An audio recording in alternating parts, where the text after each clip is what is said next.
your absolute disgust for Old Fort style pizza. Don't put words in my mouth. All right, you might have said that you kind of don't like it. I said it's not my favorite. What's your favorite? My favorite pizza? Yeah. I would say, oh my God, Detroit style pizza from Nira's in Dunmore or Scranton. Okay, I never had that, but I do like Detroit style pizzas. Oh my God, you have to try it. Do you ever have Mutant Brewery? No. Do they have pizza? They have Detroit style pizzas. Okay. They're good. The original pizza and drinker, my buddy Brian owns that. They're moving into the old Two Jacks building. The Two Jacks, the burger place. Three Jacks. I'm thinking Two Jacks from the last episode, but Three Jacks they shut down. Now the original pizza. No, they were over on right next to the dispensary on Davis Street. Oh, that's where he had his place. Now they're moving into that location. Yeah. See, I'm not a huge pizza girl. Yeah. So I eat it every day. I know. Every day. Every day. So Old Fort's pizza is not your favorite. No. But do you like it? It's not bad. Brian, what do you think about that answer? I'm kind of on her side. Because what happened? We were just talking about Gigerelli's. The opening. It's gonna be amazing as we record this, tomorrow. Whatever. But I'm from this area, so there's 10 or 12 or 13 pizza places I gotta get past before I go to Old Forge. That's fair. That's fair. So but everyone in the valley has a style of Old Forge pizza. It all came from town. Yeah. Does it? I don't think it deserves to be the pizza capital of the world. And I know that that's self-proclaimed. That's not even that real. It's not self-proclaimed. Google dropped a pin in our town. This might be the shortest show ever. Yeah, Google. There's a big orange Google pin that dropped, and Google drops those into the right places. You don't just plant them there. It's actually the pizza capital of the world. It is the pizza capital of the world. In New Haven, Connecticut, says that they are the pizza capital of the United States because they have a pizza. They have really different style of pizza, but they're self-proclaimed pizza capital of the United States. So it's just it's a mouthful to say. You know what I think? I think that Old Forgers think that the most. And if you're not from Old Forge, then you don't I can't imagine where you get that from. Then you don't think that. You're not wrong. I know. Lindsey, you're not wrong. I know I'm not You're wrong. absolutely not wrong. It's all about this. It's all about the pride. Well, how about we say this and then we'll start. Northeastern Pennsylvania is the pizza capital of the world. I could agree with that. Brian? Yeah. Yeah. I could agree with that. We are blessed. There's so much Russell pizza. And Pat and everybody don't they're listening. So they don't come kicking our door down here, Angelo has all the cans of sauce wired for sure. All right?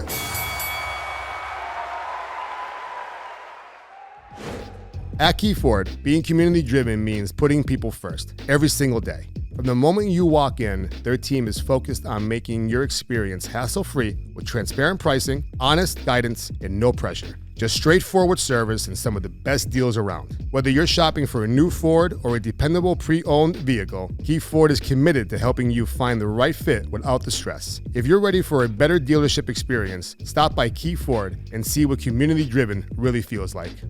Catch great food, cold drinks, live music, and good vibes at Captain's Harvey's Lake, the newest entertainment spot on the lake. With a beer garden, fun games, and a laid-back atmosphere, it's the perfect place to relax with friends. Head to Captain's at Harvey's Lake and make your next night out one to remember. Welcome to DiMattia's Food Fight Podcast, brought to you by Key Ford of Exeter. Reconnecting the community, one food fight at a time. I'm your host, Brian DiMattia. We're here at Conversion Works Media here in Wilkes-Barre, Pennsylvania. I'm here with my guest, Lindsey Westside Leppo. Did I say that right? Leppo. Yeah, Leppo. I was waiting to hear what this was going to be.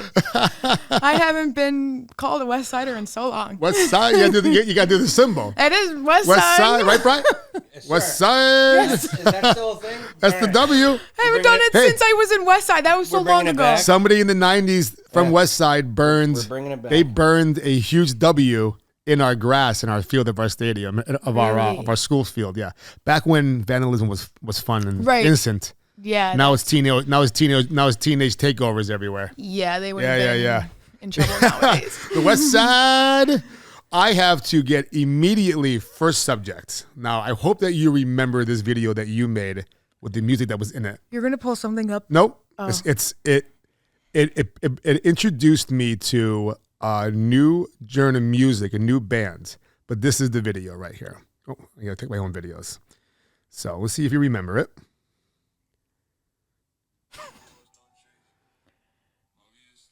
That music right there.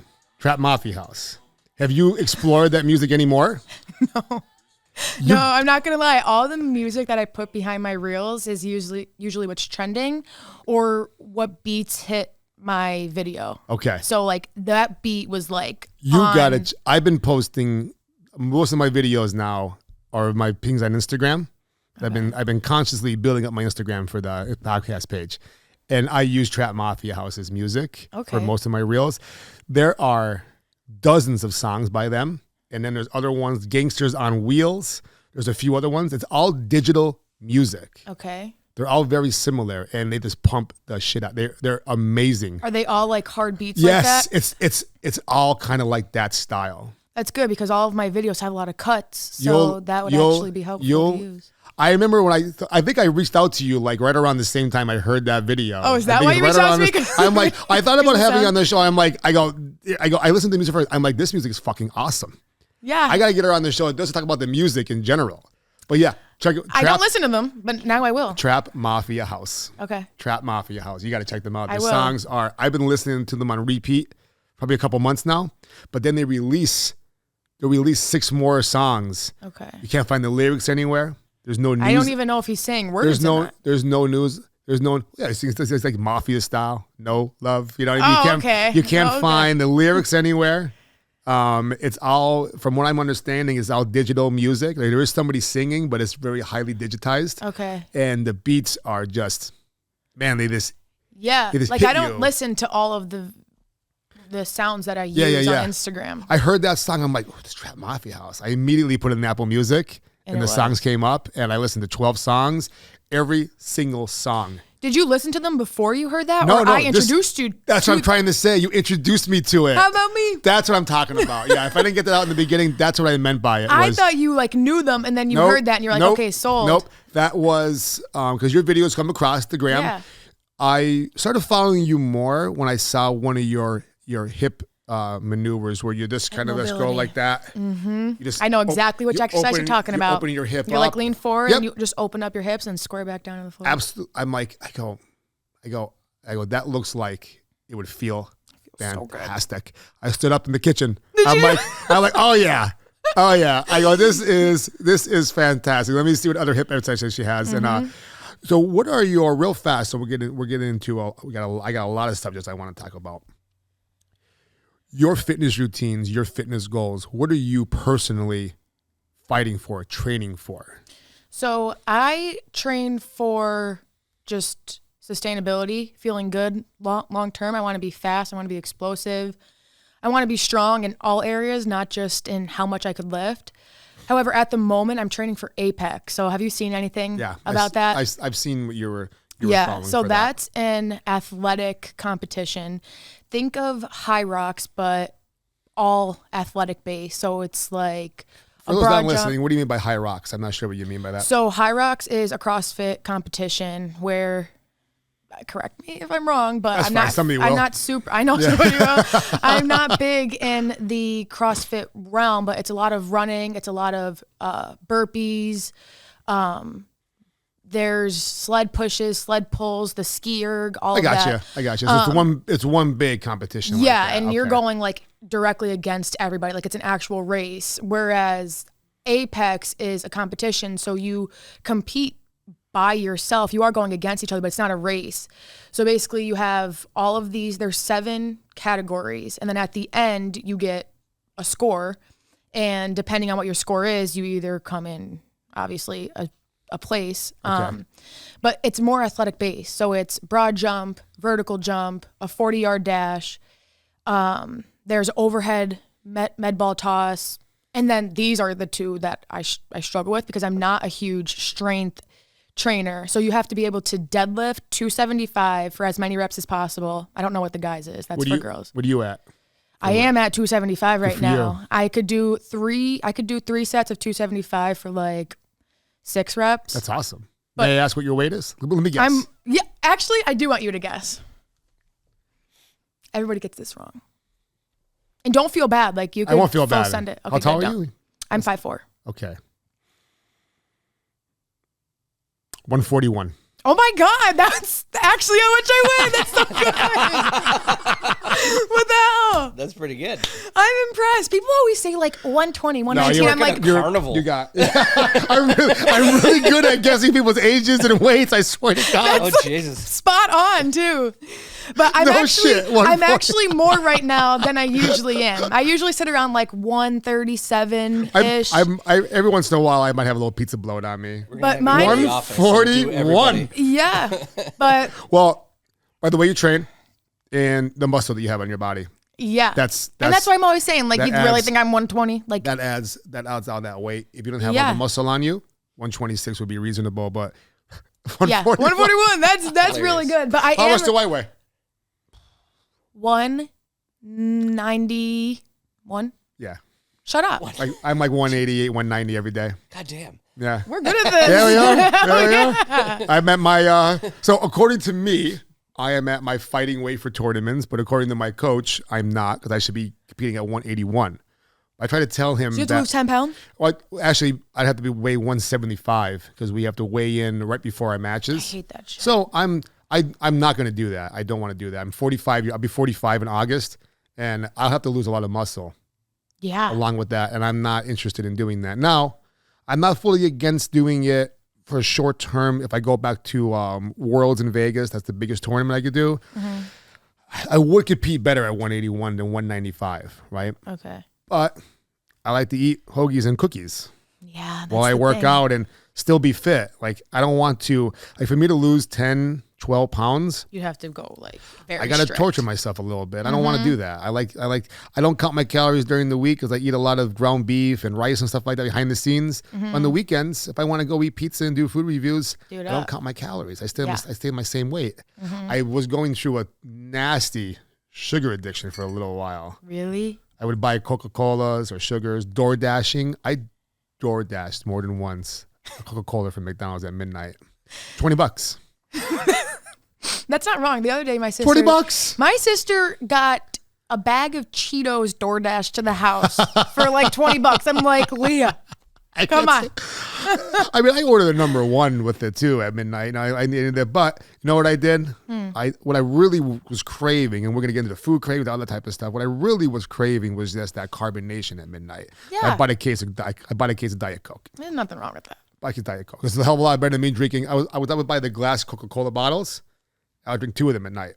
Oh, they're Really? great. No, in moderation, That won't they're great. keep you up? Oh yeah, definitely affected me a little bit. I would fall asleep. I would fall asleep. There's some lot of caffeine in there. I would fall asleep, but I would wake up. I would notice that it was definitely hindering my my sleep. And I try not to eat as late as night either. Yeah. But we're here to talk about fitness. Yeah. You are an athletic trainer and hybrid trainer. Mm-hmm. And I took a deep dive on your Instagram. You have been posting every fucking day. Oh my God. I went back 4 years. Damn. I just noticed the consistency. I haven't stopped. It's incredible. I was like, because you have a lot of followers, and I've been realizing now because I do the gym's Good Tree MMA Wilkes-Barre's Instagram page. I post every day on there. And I've noticed the steady growth all the time, and I'm like, I do this with everybody else's page. I go, I need one landing page for the podcast, and Instagram was the way to go, with Facebook being the mothership. And TikTok's doing really well. But Instagram used to frustrate the shit out of me. But in reality, all I needed to do was keep posting maybe once or twice a day. Yeah. And I watched how you follow SportsWire? You see SportsWire? I know who they are. I don't know if I follow them. So SportsWire does all the local athletics, football games, basketball games, all the sports, right? But they have their people that run it themselves, but then they have kids at the basketball game in Old Forge do an interview of like them winning a game and then post it on there and share it. So they're getting like 10 to 12 videos a day on their page. Because they're just taking a big video and cutting it up? Well, they'll have 10 or 15 people collaborating and posting on the page together. Oh, I see. So it's not just one man show. It's not just one person. It's everyone different. So I'm like, you read algorithms, you do research. You're like, oh, only post once a day. I'm like, well, I mean, me posting twice a day has been seeming to do a hell of a lot better than this once a day on Instagram, right? Well, twice a day is a lot. It That's is. If you, but see, like with the short format, like the podcast stuff, I have Well, that's easy. 50 reels that I should be posting more and more. Right. Like you could take cuts of this podcast and just post. And that's you don't have to edit it much. You could just kind of. I'll take a 2-minute clip and get 4 clips out of that. Yeah. Change the things around. See, have the opening be the way I want it to be. But posting every day consistently like you've been doing, that takes dedication. It's since 2020. I haven't stopped. I stopped that. I'm not going back any further. I think it's going to be the same. I literally haven't stopped. I've posted every single week, minimum 5 times a week since 2020, except last summer I took a week break. Did you go to posting withdrawal? No, I felt so good. I bet. It felt so good. But I worried a lot. I stressed a lot because that's my business. That's how I make money. So it was like, you worry, like, are people going to stop like looking at your page? And if you don't post, then your story stops coming up first for all of these people. And so like, I couldn't help but think about that. But I knew that 1 week in the grand scheme of things was only going to help me have more momentum moving forward. So I took 1 week break in the past 5 years. Yeah, I agree. The consistency is amazing, and the growth, and then the nervousness. Like you don't want things to stop, right? This winter was miserable, and I didn't get out as much as I wanted to do food reviews and stuff like that. I wasn't posting a lot on my page on Facebook and TikTok. I go, this is going to make everything disappear. And you're like, nah, I don't think it's going to be that bad. Then I finally got into this strategy. I'm like, how about you just repost your older videos? So I went back a year and I started to post all my old food reviews. And to the majority of the people, it was brand new to them. Yeah. So I just kept on posting them. They hit better than other ones. I posted Jimmy's Quick Lunch in Hazleton 3 times. Each time they popped for 100,000 views. Yeah. It has to be the old, you've been there before, Brian? No. Jimmy's Quick Lunch in Hazleton? Well, on the outside, it's one of the old school gigantic neon signs. Okay. Jimmy's Quick Lunch coming down. And then you have me standing there with the microphone and that in the background. More than likely, that's what stopped. People are like, oh, what's that? But it just popped and popped and popped. Yeah, I actually did that the other day. I was like, I don't know what to post. So I took one of my older reels. I took the beginning of it. And then I still edited it with like updated like videos of me now. But it didn't do as good as it did the first time, but it still did good. That's definitely one way to recycle. What do you say? I don't like to do that though, because a lot of people don't. A lot of your members, a lot of followers don't see it the first time around. Well, that and like the amount of followers I had when I originally posted was way less than what I have now. Right. So I was like, half these people never even saw this, and then somebody comments and goes, "Oh, this was the first video I followed you because of," and I'm like, she remembers it. Yeah, that's great. That's great. And there's not going to be, oh, you already posted this. Yeah. Relax, calm down. Like, you already made that comment before. Yeah. So your intentions were not to be in fitness. You went to school at King's, right over the bridge from where I live over there in King's. And you went for. I just said it to my last podcast guest. I just discovered that Vesuvio's Pizza's there till 2 a.m. serving slices. Across the street. I had no fucking idea. Yeah. I witnessed it Saturday night for the first time. You went? Yeah, I went there after the Dancing Stars. Oh my God. We went from Dancing Stars to Franklin's. Franklin's was insane. Yeah. I was definitely twice the age of everyone that was in there. And then I knew the guy working the door. So I sat there, hung out with him for a little while. I started carding people. I'm like, I'll do the IDs for you. Everyone coming in, 21, 21, 21, 21, 21, 21, 21. I'm like, so then the bartender was really, really nice. I met those guys, and they took me over to Redondo's. I didn't realize it's the same kitchen, it's the same food. Redondo's is just 1,000 seats over there. Yeah, and there was I didn't go there much. And there was nobody in there. And Bar C is not really my scene anymore. Franklin's, really, really nice place. But when we first went there, it was like 11:30. It was just shoulder to shoulder, packed. Well, you went to Vesuvio's after that? I went to Vesuvio's about 1 a.m. And wasn't it still packed with college kids? Absolutely jamming. Yeah. Then I went back Tuesday afternoon to do a real pizza review, and there was nobody in there, and it was just like I go. I think the guy that was working was it Frankie? The guy that's working there, I think his name was Frankie. He says Uncle owns it. I want to say Frankie. If I'm wrong, someone correct me. But I think his name was. I shook his hand, introduced myself. I remember you from Saturday. I go, it's a fucking shit show here on Saturday. He goes, it gets crazy. What a great business. It is. And it's good pizza. Yeah. Well, really good pizza. Yeah. The stuffed cheese crust. They do like the pie thing on top there. They have all sorts of different. It was quite. But now I literally drive. I work down at Good Tree MMA Wilkes-Barre, or down by Price Chopper and Wegmans. Yeah. So when I come home, I drive at the light. I'm sitting there, and that's the left turn. You can't make that left turn for some reason. I don't know why you can't make that left turn there. To go to Kings, I go over the Pierce Street Bridge. I go home. But now it's literally right there. If I want some slices before I go home, I just gotta make a left come around, get some slices, and go right back home. I really like that. I really like that. They have really, really good pizza. I love a good neighborhood spot. So you went to school for financing. You jumped around a little bit in high school as well, right? Yeah, I went to Holy Cross. No, Holy Cross was the only high school that I went to. Holy Cross was the old Bishop Hannon? Yes. That's what I thought. In Dunmore. Jerry Mac. Jerry Mac. I used to, home. You know Jerry McNamara? No. So Jerry McNamara went to Bishop Hannon. Okay. In 99 and 2000, well, before that too.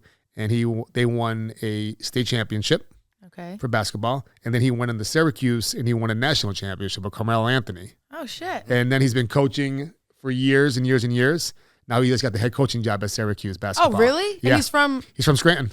Damn. He's from Scranton. I used to go. We went to high school together the same year. I went to Old Forge though, but a lot of my friends went to Bishop Hannon. Okay. So we used to go. I used to hang out with them a lot at their basketball games, or they came down to our basketball games. So watching him play for 4 years, the way how good he was, like nobody touched him. You know what I mean? Like he was great. And then to go on and win a state championship and a national championship in like the same year almost.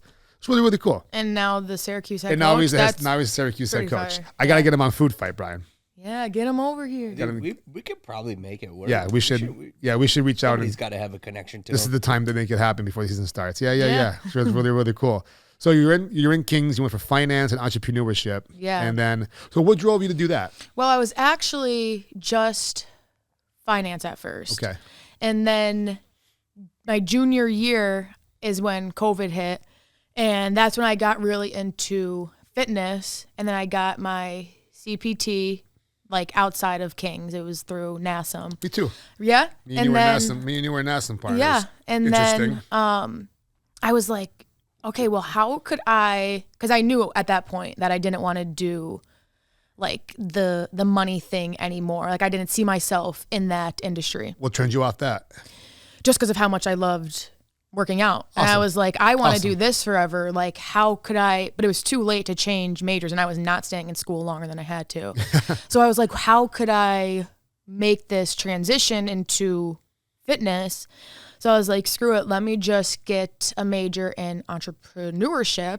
And then I needed like 2 more classes to like double them up. So I was like, all right, might as well just do both, which people think it doesn't have anything to do with what I do today, but I do run my own business. So like everything I've learned in the business school has helped me tremendously just run my own business now. You market yourself every day. Yeah. Every day.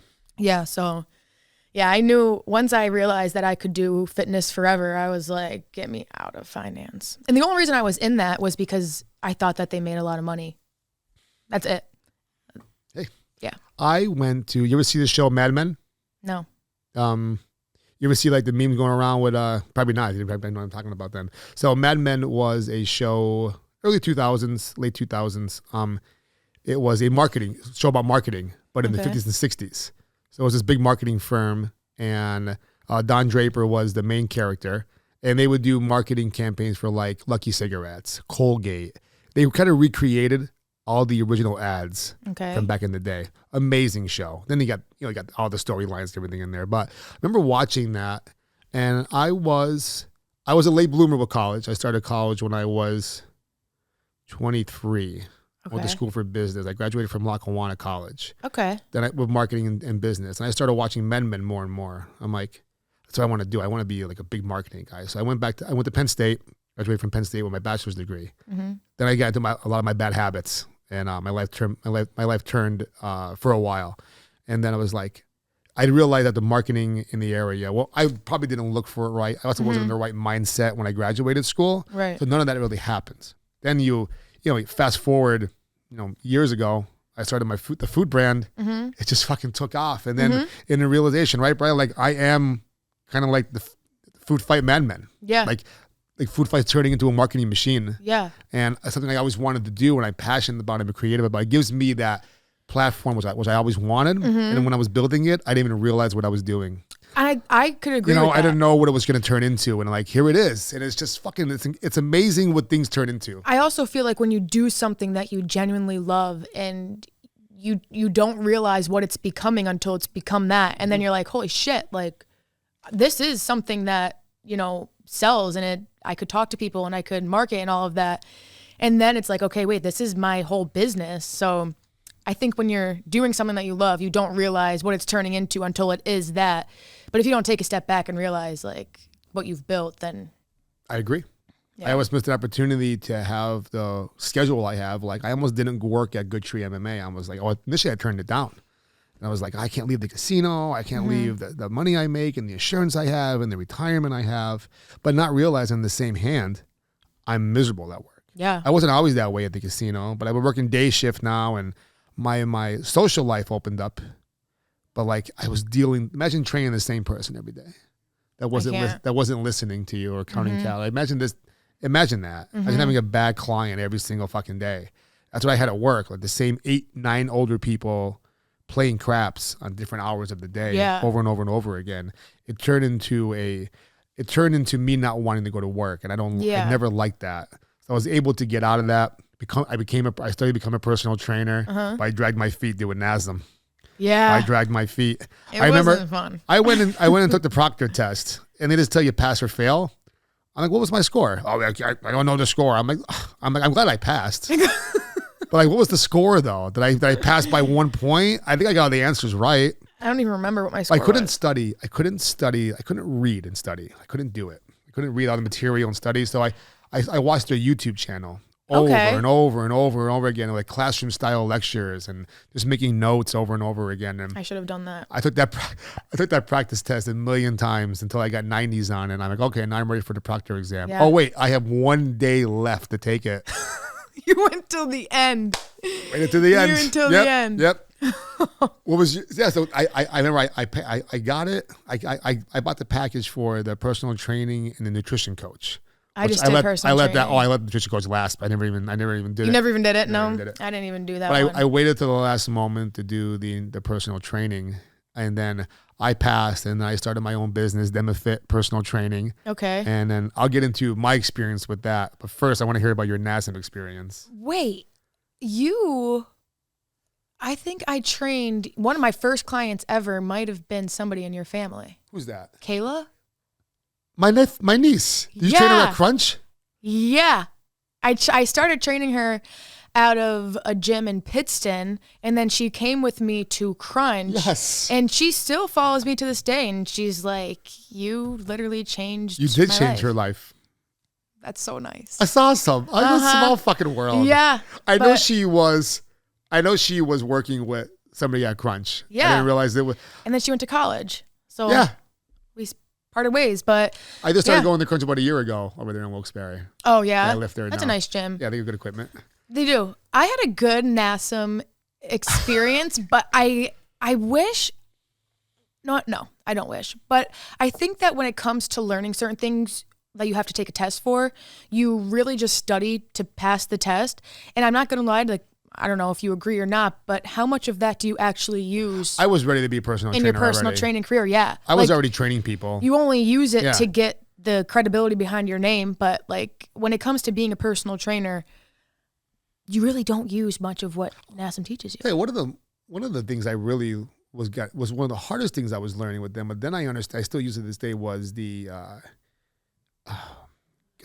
this complete mind blank.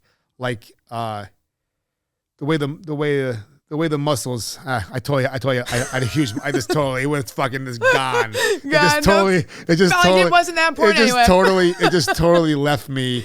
But like, what muscles are being like, this? Oh, the first, like the main muscles and the secondary muscles. Okay. There's the words for it.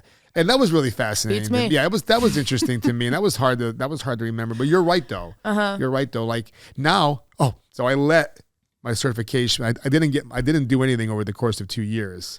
So it expires. But I called him and said, listen, I've been a jiu-jitsu coach for a long time. I'm expanding that. Like, does that count as education? Like, oh, not because it's your job. So I had to re-sign up and recertify. But like you can do open book tests if you want to now. Like, what's the point of that? Open book. You could be a certified personal trainer with an open book test. Yeah, but you just can't get certified. But if you want to work at a gym, you're not certified. I was gonna say that's got to be a money grab, because if unless you're working at a gym that requires it, but even then, like if you've been a trainer for 5 years and you want to work at a gym that requires a cert, like they're probably gonna let you train. Yeah. So it was a good experience. Good material, good study material, and they're the highest. If you're gonna do it, you do it right. You know what I mean? That's why I chose them.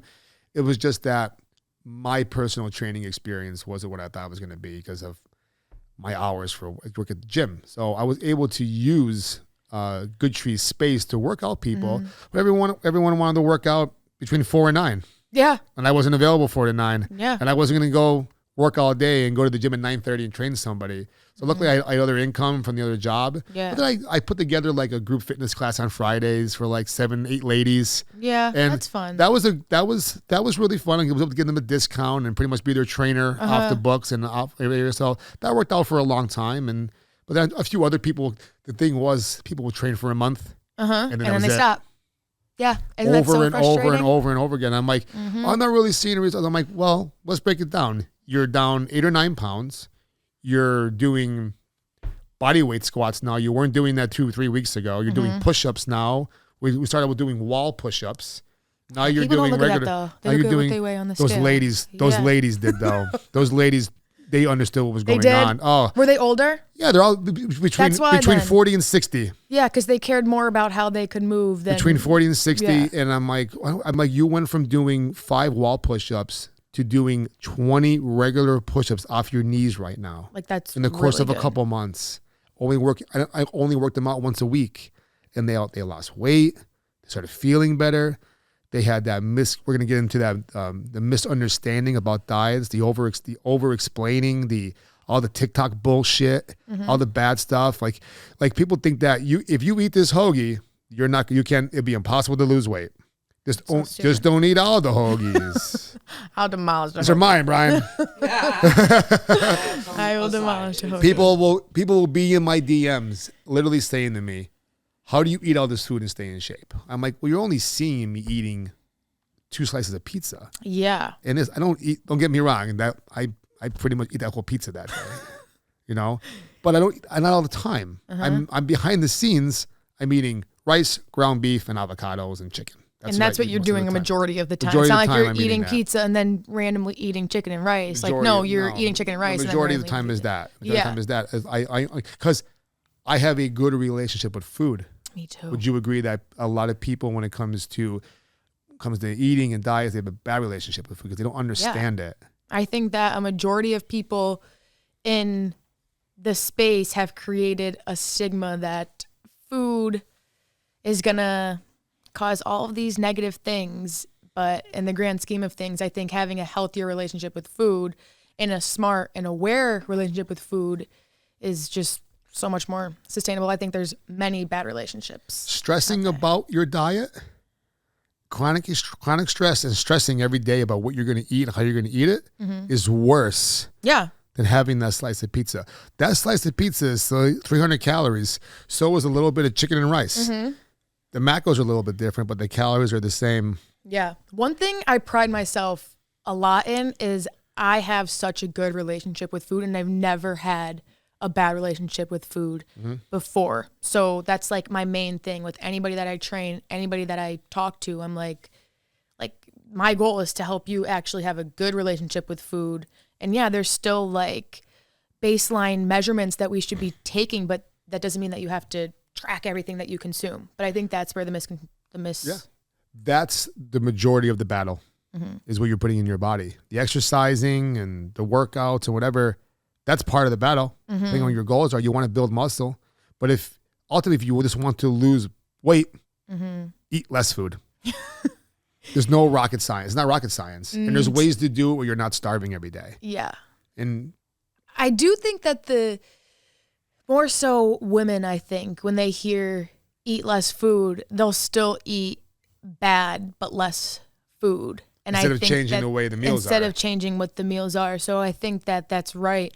But when it comes to, I feel like, I don't want to disclude men, but I feel like a lot of women have like more of a poor relationship in that realm, and they'll just eat less. And a lot of the times with my girls that I train, it's like, well, I'm only eating an orange for breakfast, and I'm having like a bagel with cream cheese for lunch, and then I'm having a full dinner. I'm like, you're barely eating anything. There's barely protein in there at all. Yeah. Right. So yeah, eat less to a certain degree, but don't eat less and have it still be shitty. Right. It's like, okay, if I eat 1,500 calories every day, I'm going to lose some weight end of the month, end of the week. Well, if I eat 1,000, it'll be even better. Mm-hmm. Well, not really. maybe in the short term, but how healthy you're going to be. Are you building muscle and losing fat at the same time, or you're just losing both? Mm-hmm. Like you get into the Ozempic stuff going on. Mm-hmm. Yeah, Ozempic. Hey, I lost 10 pounds this month. You didn't eat food. You are not fixing the relationship. You want to know what I with think food. about Ozempic? Oh, I'm getting into it right now. I want to know you have Ozempic. I think that one, it's new, right? Like there's no like back ends of research that go an extended. What are they, GLP-3s, whatever they're called, right? GLP-1, I think, or something like that. GLP-1, 2, 3s. So it's like, what is that doing to you It's suppressing your appetite. in the long term?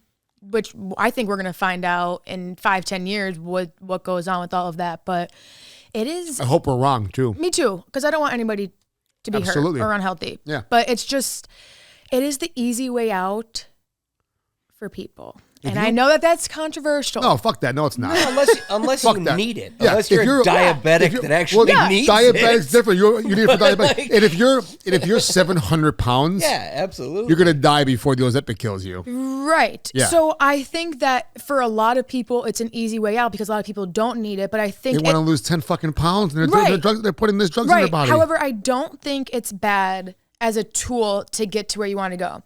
So I have an opinion on it. We're disagreeing with that. For some people.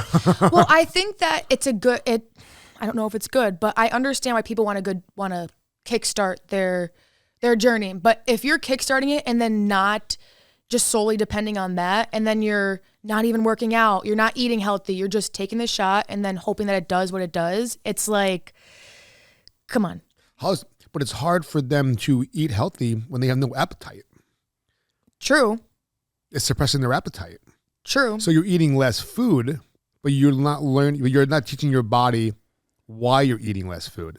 But Your does it body suppress needs your it. appetite to the point where you don't eat at all? There's a lot of people a lot of stories that I've heard, a lot of people that I know that are on it personally. The guys don't eat anymore. But here's the thing, I don't know what that means as far as how much they really eat, though. But I feel like the only reason why your appetite is suppressed to that extent is because all you're doing is taking Ozempic. You're not working out on top of that. That's a very good point. I think that if you're taking Ozempic because, you're insanely overweight, you want to, kickstart certain things. It's a different story, too. Yeah. If somebody's obese, Mm-hmm. I get it. I do, because maybe there's no other. But in reality, if you really break it down, all they really have to do is follow their procedures to lose weight. That, and then you think about, like, Ozempic wasn't a thing 10 years ago. You think there wasn't obese people 10 years ago? Like, no, there was, but they just did it the right way. Mm-hmm. So overall, I think that, of course, if you need it, then yeah, you need it. I'm not even talking about you if you need it. But I know, if you don't. I know people that want to lose 10, 12 pounds. Yeah, what are you doing? And they're like, I'm taking Ozempic. I go, for what? Your laziness? Like your laziness? And there's another, and then girls say that it helps with I could be wrong here, but maybe like PCOS or certain things like that, which I'm uneducated in that realm, so I'm not going to speak on that. But when it comes to, I know somebody who is not overweight at all. She, like you said, just wanted to lose an extra 10, 15 pounds, just didn't want to work out. Yeah, that's where I'm going to strongly disagree. I know on someone you. right now that doesn't watch my show, but you never know. You don't need it. Watching. Put it away. Yeah. I don't think that, I think it's very much taken advantage of, but overall, my opinion on Ozempic is stop. Stop. There's other alternatives. There is like the right way of doing things. Eat healthy, work out, and it'll be much more sustainable that way as well. I agree. Yeah. I agree. So you got certified. You don't want to do the financing. You got certified. COVID is running rapid. You graduated during COVID? No, I graduated 2022. So it was like... So 22, afterwards, everything's getting a little back to normal. You don't want to do the financing. When did you get certified? While you were still in school? Yeah. That was 2021 I got certified. So what was your first career like, your fitness career? Like, how did it start? What was your plan? I was posting online since before I got certified. Then one of my good friends in college, which he's an Old Forge native. I can't believe you're Kayla's partner. That's great. I know. He told me, he's like, why don't you just get certified in it and like do it for work? I was like, okay, I'll get certified. Ended up getting certified. And my first job was with Mia Salavanti. Mia. Well, now Mia Falcone. And I worked at her studio for a bit. I remember when she started. She was a big like influence in just me getting started. I always credit her. I'm always like, she really was someone she was going off for a while with that stuff. Yeah, and she still is. Well. She's doing really well. And so I started under her. And then when I graduated, I moved back to Scranton, and it was just too far to travel up to Pittston. So then I got into Crunch, and Crunch. Scranton and Pittston were too far from each other? For me to drive to, yeah. It's not that far. Okay, but think about it. When you have a client in the morning and then you have a client not until 5 o'clock at night, it was like, and I was still working at my mom's restaurant. This is like 15 minutes. I know, but it was too far for me. It was too far for me. I say the same thing when I tell people that join the gym. I'm like, oh, you're welcome to go to our Dunmore location. Oh, we live down here. Right? I'm like, it's 20 minutes on the highway. We were just talking about that. I was talking about that with Rob out there. He's like, yeah, people like don't cross like county lines. Like, and they don't. So I don't know why. I lived in Old Forge. Literally in the middle of Scranton. Like, where am I going to go? Down the line, up the line? Yeah. Scranton and Pittston. I can't do this job anymore. I was working at my mom's restaurant on the side. So which restaurant's that? Downtown Deli and Eatery. You know Gabby? Gabriella? She's an MMA fighter. Oh my God, Gabby Giordano. Yes. That's our girl. Gab, I'm sorry about your, oh yeah. So I've been training with her from day one at Good Tree. Yeah, she puts me through some boxing sessions every once in a while. I went to Downtown Deli once. I'm not sure. Maybe it was your mother that was working. She brought us out a little food fight platter. For little Italian lady? It was, it was a Sunday morning. That was a Saturday morning after we had practice. It probably was. And we went there, and she was really, really nice. And she goes, this is on the house.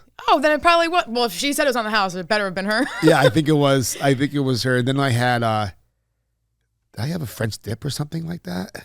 I forget what I ate. Whatever it was I ate, it was breakfast. It was fantastic. Yeah, they're good. It was so good. I didn't mean to interrupt your story. No, but I was... Small world, Lindsay. Right? Man, I wanted to be able to train somewhere that I could just, like, bounce back and forth from because I still needed the income from the deli. So then I started working at Crunch in Scranton. Okay. And then that was... Can I talk about anything on here? Please, I am ready for this fucking story. So please. Crunch, I worked there for about a year and a half, and they helped me build the foundation of what I needed to be a personal trainer. So like as far as like the business side of things goes, I think that they helped me there. However, I brought in at this point in my career, like my Instagram was doing like really well. So I was bringing in all of my clients myself. Like my book was my book. It wasn't people from them. And the book was half of theirs. Yeah. And the split was 60-40. Prices were crazy. Kayla was paying like $600 a month for half-hour sessions. Half-hour sessions. And the split was 60-40. I brought Kayla in there myself. Yeah. So it's like the fact that I was only making 40% off of that was insane. So $600 and you're for only 2 workouts a week, 30 minutes, half an hour each. Yeah, it's like insane. So in the wrong business. no, because you wouldn't have made any of that. Shit, I was trying to. Go ahead. Yeah. So I I ended up working there for about a year and a half. And it got to the point where like I was teaching classes there and my classes were bumping. Like everyone was coming to them. Like they would max out. Like no other classes would max out the way that mine were. And I was like, you know what? Like I'm not staying here forever anyway. I'm only 24, 23 at the time. Like I got to get out and start my own business. So that's what I did. And I ended up giving them my 2 weeks and they fired me on the spot. I got banned from the gym. Yeah. So isn't that crazy? I never told that story. You went to them being, if you want to keep it in? I'll keep it in. Keep it in. So I've been wanting to tell the story. You give loyalty to them and you decided that you guys taught me everything I needed to know. It's time for me to branch on my own. Instead of being proud of you, they literally fired you. And I was upset because I took pride in my classes. Like you're doing the right thing too, giving them notice too. People came to my classes and they like genuinely loved being there. And I had a class the next day and I was like, could I still teach my class? Like you don't even have to pay me. Like let me just teach the class. And they were like, no. And then I ended up going to the gym like a week later because that was my home gym. And they were like, I got an email from them the next day saying like, you are no longer allowed here. And I was like, what the hell? Did you get any answers why? They said that because they thought that I was going to take my clientele from there to wherever I was going.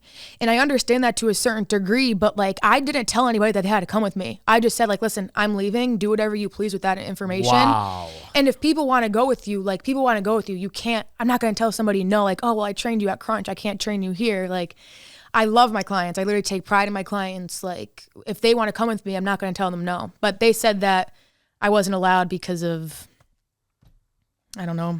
They thought I would take my clients. A year later, I was allowed back. Did they give you a reason why they let you go? Instead of letting you put your 2 weeks in?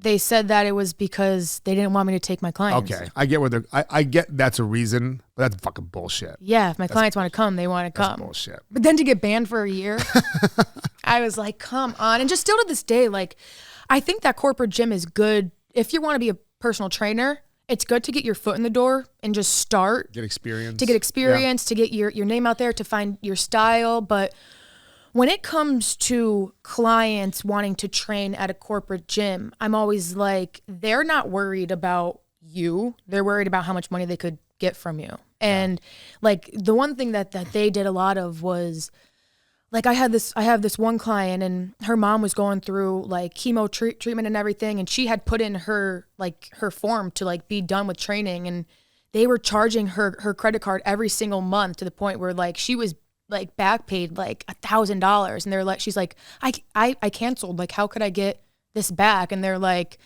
sorry, you just have to like use our like train with somebody here. And she never got her money back. And I'm like, oh my God. Wow.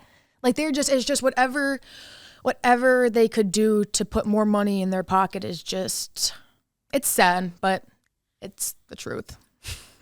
And then if you telling you, because that's not right. You give them loyalty. No, I think that it's just, you grew from them. And I always give them credit. It's just like, I think you learn throughout the process of building a business, and I will never discredit them for, helping me kickstart my career. But I think that when it comes to corporate, you're playing with fire, and chances are they don't care about you. That's bullshit. It is bullshit. But I'm up. It's off your I'm up. It's off your chest now. Yeah. So you've been building that Instagram for a while. Mm-hmm. Where do you get I like the way the style of your videos are. Mm-hmm. Where did you start getting inspiration for that? How was the growth with that? Because sometimes you make videos in the beginning. How were your first videos? They were horrible. I remember my first viral video was like, well, what I thought was viral at the time was like 12K. And now I get 12K and I'm like, damn, that video did horrible. But it wasn't until, it's a bit of a rush sometimes. It is. And it's dangerous. It is dangerous because when it's not coming in, if you aren't careful, like you could very easily kind of like get down on yourself. But my buddy Mike's starting to do his new page is called Tasty Takedowns. He's doing like a healthier version. Yeah. He's doing like the healthier version of it. And every day he's talking about it. I'm like, Mike, you got to calm down. It's addicting. You have 200 followers and you got 1,000 views on your video. You're doing all right. Just be consistent. It is good. Be consistent with it. Be consistent with it. So be consistent with it. I was just consistent as hell. And then once I I was confident enough in starting my own business because of how well my Instagram was doing. So when I made that transition, I'd say it wasn't until 3 years into my posting career that I really started to get a large lump sum of followers. Mm-hmm. And they come at a time. So like I remember I went from like 2,500 to 19K. And I went from like 19. That was like a week, 2 weeks. Really? Yeah, like the jumps are quick. That's why I need it's that like, pop. I need that. But that's the thing. Yeah. It's like you just have to keep posting because eventually it comes and it comes quick. Like I went from 1,000 to 1,300 pretty quick. Yeah. And that's the thing. Yeah. You got to wait for those like those moments to happen. And then I went from like 19 to like 29. And I remember I posted, I was like, I'm going to do a giveaway at 30K. And then I hit 29 and went down to like 27. And then from 27, I went to 52. So you lost 2,000 followers? And that's part of it. You got to be down. You got to be with all that too, which is crazy.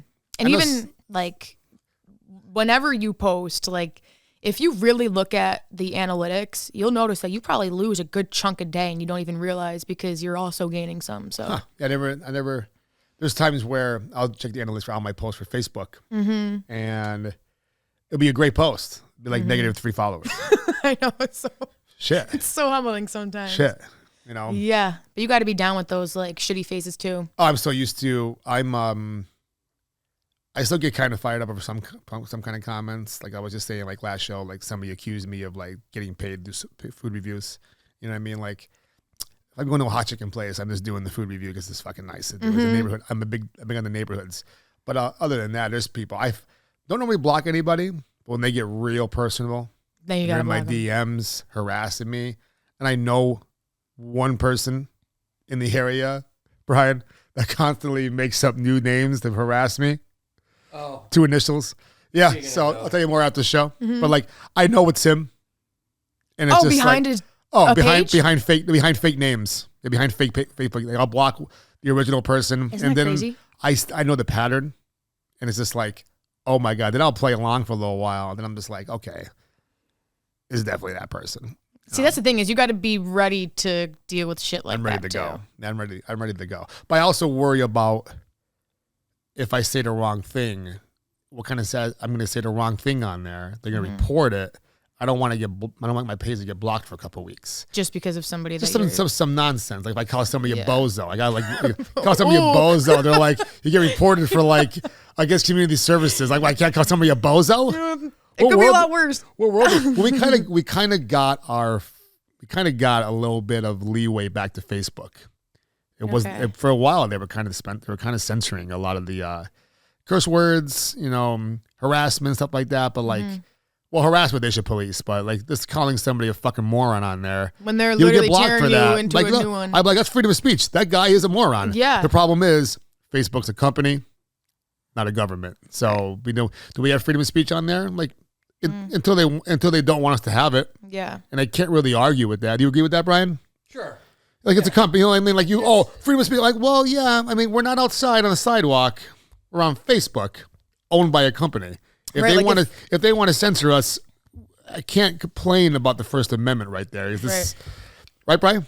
I mean, there's freedom of speech, sure, but there's not freedom from consequence. Exactly. There's that whole thing. There's freedom of speech, but you can say whatever you want. Yeah, but if somebody, there's going to be consequences for it. There's going to be something. There's going to be. Facebook is also not really moderated by people. Yeah. So it all depends on what you say that's going to flag. I got flagged for a comment I made 2 years ago, like a few weeks ago. Sure. And they wouldn't even show me the post. So you don't know what it is. It was like, underneath it was like, if you're thinking about committing suicide, please call the suicide hotline. Somebody reported that for me too. Yeah, I don't know I'm not sure what my post was, but it wasn't anything where I was killing anybody or killing myself. Because again, it's not moderated by people. Yeah, so it's moderated by buzzwords or particular things. So I'm just always out looking. So I kind of police myself now because it's not worth. Yeah, I don't need food fight to get blocked because I guess I posted a scary pizza or something like that. Yeah, like I don't. So I kind of just police myself a little bit. Yeah. Because of that reason, like Brian said, like there's no one really in charge. Yeah. So social media, TikTok.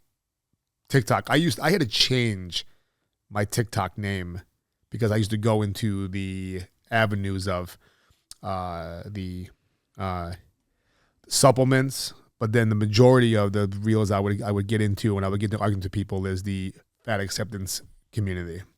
The what? The fat acceptance community. Oh. Health at every size.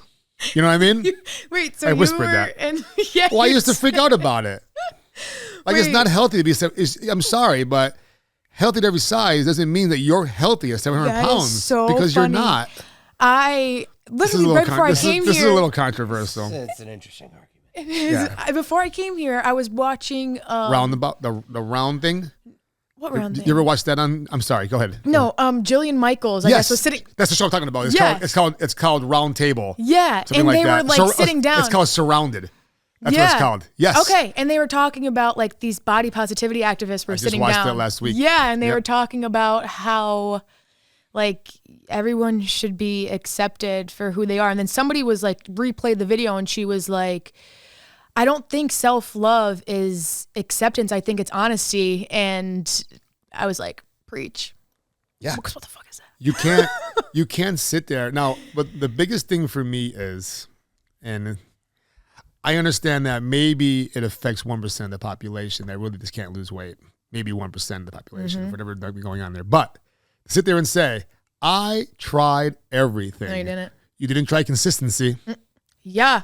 They say just because you tried something, people will say that they tried something for like, I did it for 2 months. Like, I hate the fucking argument too. The yo-yo dieting. You diet, you gain. You diet, you just because you starved yourself. mm-hmm. Then you binged eat. Then you starved yourself, Mm-hmm. and then you binged ate, and the process continues. You didn't consistently try to change your life over the course of years. It takes time to make changes. And it's a lot. And I know it's not fucking easy. I was 260 pounds twice in my life. really? Yes. When I got sober, I ate Burger King drive-thru every single day. I was just hanging on by a fucking thread in the summertime. Really? When I went to rehab, I was 175 pounds, looking like a ghost. I was eating Adderall like it was candy, so I was never eating anything, right? So I went into rehab. I think I gained 10, 12 good pounds in a month. I got out, and now I'm home like this. I'm like, oh my God, what am I doing with myself? Mm-hmm. So I turned to food. It was better than the drugs I was doing, the alcohol I was drinking. I was like, I'm just going to eat. So my new addiction was eating and getting better. So I started packing the pounds on. And I remember during the summer, I'm at American Eagle with Kayla and my mother. Oh my God. I remember going in the American Eagle to get a pair of shorts, and a pair of 42s wouldn't fit over my fucking legs.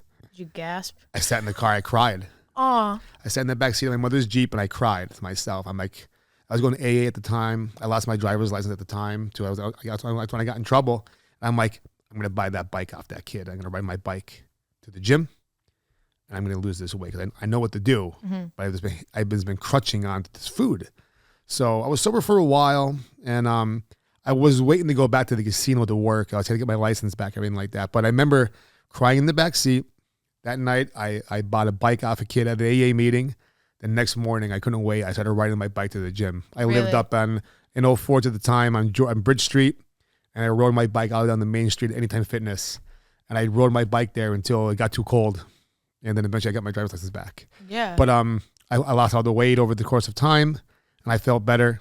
And then fast forward years later, I moved back out, got out of trouble, all that type of stuff. And then I was lifting more, but I was just getting big again. And then I started doing jujitsu, and I realized I was 255, and I couldn't get my leg around for an arm bar. I remember falling. I'm like, okay, this has to stop. And I never looked back.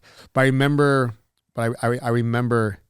I'll never forget, that was the turning point in that backseat of that Jeep that time. Yeah, and I think that everyone, as much as certain moments suck, I think that those moments are probably the most important, because those are the ones that are actually gonna like tell like how are you gonna moving forward. Yeah. And I'm sure that sucked at the moment, but it changed your life. I used to sit on the toilet and my back would hit the wall. I'm like, oh God, I couldn't move. It was hard to move. The clothes didn't fit me right. Because imagine, I'm 190 now. I was 260, and I hold the weight here into my legs. I could barely walk. It was embarrassing. I would just wear a pair of sweatpants and like a zip up everywhere I go. And every day was the same thing. The biggest thing was I was on probation for a while, and I had to call every morning to go for a drug test. And I would call at 5 a.m. So I was sitting there smoking a Newport at 5 a.m. and they didn't say my color. So I would go make a whole meal, bagel sandwiches, whatever you want to say at 5 a.m, watch TV, be in that comfort zone, and then go back to bed. Yeah. Wake up and eat breakfast. So I was putting an extra 1,000 calories in my body almost every single night. Yeah. On top of everything else I ate. And that affected my mental health a lot, which I know you want to talk about that. Mental health and fitness. Yeah. And how it could be a double-edged sword. Yeah. Because there's stigmatism, there's stigmata, there's everything around weight training. And a lot of people, and I think females are more along this line of thinking than men are. Women think that if they lift weights, they're going to be Arnold Schwarzenegger. I know, it's such an insult. I'm like, the only way you're going to look like Arnold is if you eat like Arnold. And they go, what do you mean? I'm like, for you to gain all that muscle, you have to eat like twice the amount of calories you're eating right now. But if you just eat a little less every day, higher protein, and lift weights, you're going to look like you want to look, not like Arnold Schwarzenegger. Yeah. I saw this one thing. That's one of the big misconceptions, right? You probably do it all the time. Yeah. I know I did too as a trainer. Yeah, I saw this one thing that this girl posted online, and it was like Serena Williams is like top 1% female athletes in the world. And people are like, well, I don't want to get bulky or I don't want to get big. Like, I don't want to look like that. And it's like, that's an insult to Serena Williams that you think that you could look like her. Like, you have to put in the work that she puts in, and you're not. Like, the amount of work that you have to put in to be able to look like these badass athletes is like, you're not even doing a sliver of that. So get that out of your head. Genoa Wholesale Foods, supplying quality since 1947. For over 75 years, Genoa Wholesale Foods has been your trusted partner for premium food supplies. Specializing in services to pizzerias, Genoa also caters to restaurants, bakeries, delis, and bars throughout Northeastern Pennsylvania. They proudly offer a blend of both private label and national brands, helping you find the perfect products to meet your restaurant needs. With local deliveries and the care of a family-owned business, they are committed to making your success their priority. Choose Genoa Wholesale Foods for reliable, top-quality restaurant supplies that keep your business running smoothly. Genoa Wholesale Foods, locally owned and operated for 3 generations. Call Genoa today at 570-823-6142 or visit them online at www.genoafoods.com. Completely agree. So how do you shift their mindset if they have that mindset, if they come to you for help? Of, I don't want to get bulky? Like, if they come to you and they're completely, everything that they say to you, I don't know how you interview potential clients or what you expect from them. I know one thing for me was, my biggest thing was, if you're not going to count calories for a little while, I'm not going to train you because we're going to waste our time. Because you telling me, oh, I know what I eat. Well, if you knew what you ate, your goal wouldn't be weight loss right now. Right. Because you're not counting things right. That was one of my pet peeves. Right. Like, how do you get through that when somebody says, oh, if I lift weights, I'm going to get bulky? I just kind of tell them, shut the fuck up. That's right. It's not let me take the fucking wheel. Because here's the thing. Why are you coming to me? I'm the one that you're coming to for help. So how are you going to come to me and tell me, well, I don't want to get bulky? Well, then if you know the answer to this, then keep going without me, because like, you don't need my help then. But I guess if I'm really trying to get through to somebody who really thinks that they're going to get bulky while training, it's like I'm not, do you think I'm bulky? No. And I could deadlift 275. I rep out 115 on bench, like, and I'm still not bulky. So I do tend to use myself as an example. You're a perfect template. Yeah. And this goes back into, I'm sure you had this debate before. Can't wait to hear this. Would you want a out of shape personal trainer to represent your business or be your trainer? How are you going to how could I sit here and be out of shape and then try to convince you, who's paying me, that my program is going to work for you? I'd be like, does it fucking work for you? I knew you were going to ask me this. It's a good question. I understand the information is they still have the knowledge. It's not about that. But it's about the practicality. Yeah. Does it really work? Because you're telling me it's working, but you don't do it yourself. Do you not believe in yourself? Yeah.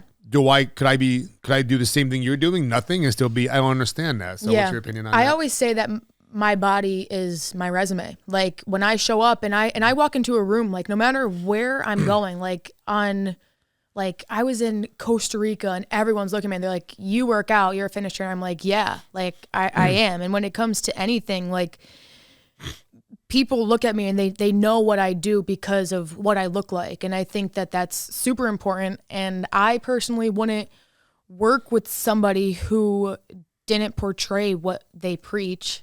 But I do know that's a controversial topic. Oh, it's a controversial topic. Yeah. You know why it's controversial?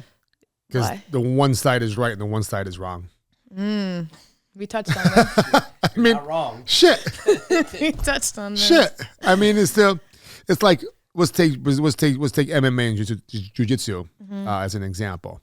I believe that you need to practice jiu-jitsu at full speed with people. You need to roll, all that type of stuff. Rolling is like sparring in jiu-jitsu, okay? But if you could sit there and you could learn. Perfect example was when I thought I was going to be I could get my blue belt years ago. And I could do all the moves. I could show you all the moves. But my coach, who sees things a lot differently than I ever will in jiu-jitsu, he's like, Brian, he goes, I agree. You know all the moves. You could teach the moves if you really needed to. I need to see you hit them practically in sparring.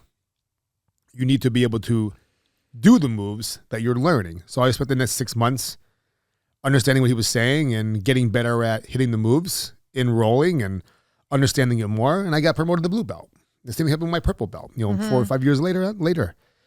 If I didn't make the adjustments, I wouldn't be a real jiu-jitsu practitioner. I could teach you the moves, but can I do the moves? Like a baseball coach and a baseball player. There's two different levels. Right. A baseball coach, there's always so many pro athletes in the world, right? Very small fraction of people. But there's a huge fraction of coaches. They're coaches because when they don't play anymore, they never were able to hit the baseball the way a professional baseball player is. Does that make sense? Yeah, that does make sense. So that's just the difference is there. And then if you're going to hire a personal, like I go to Crunch. There's overweight personal trainers, training people.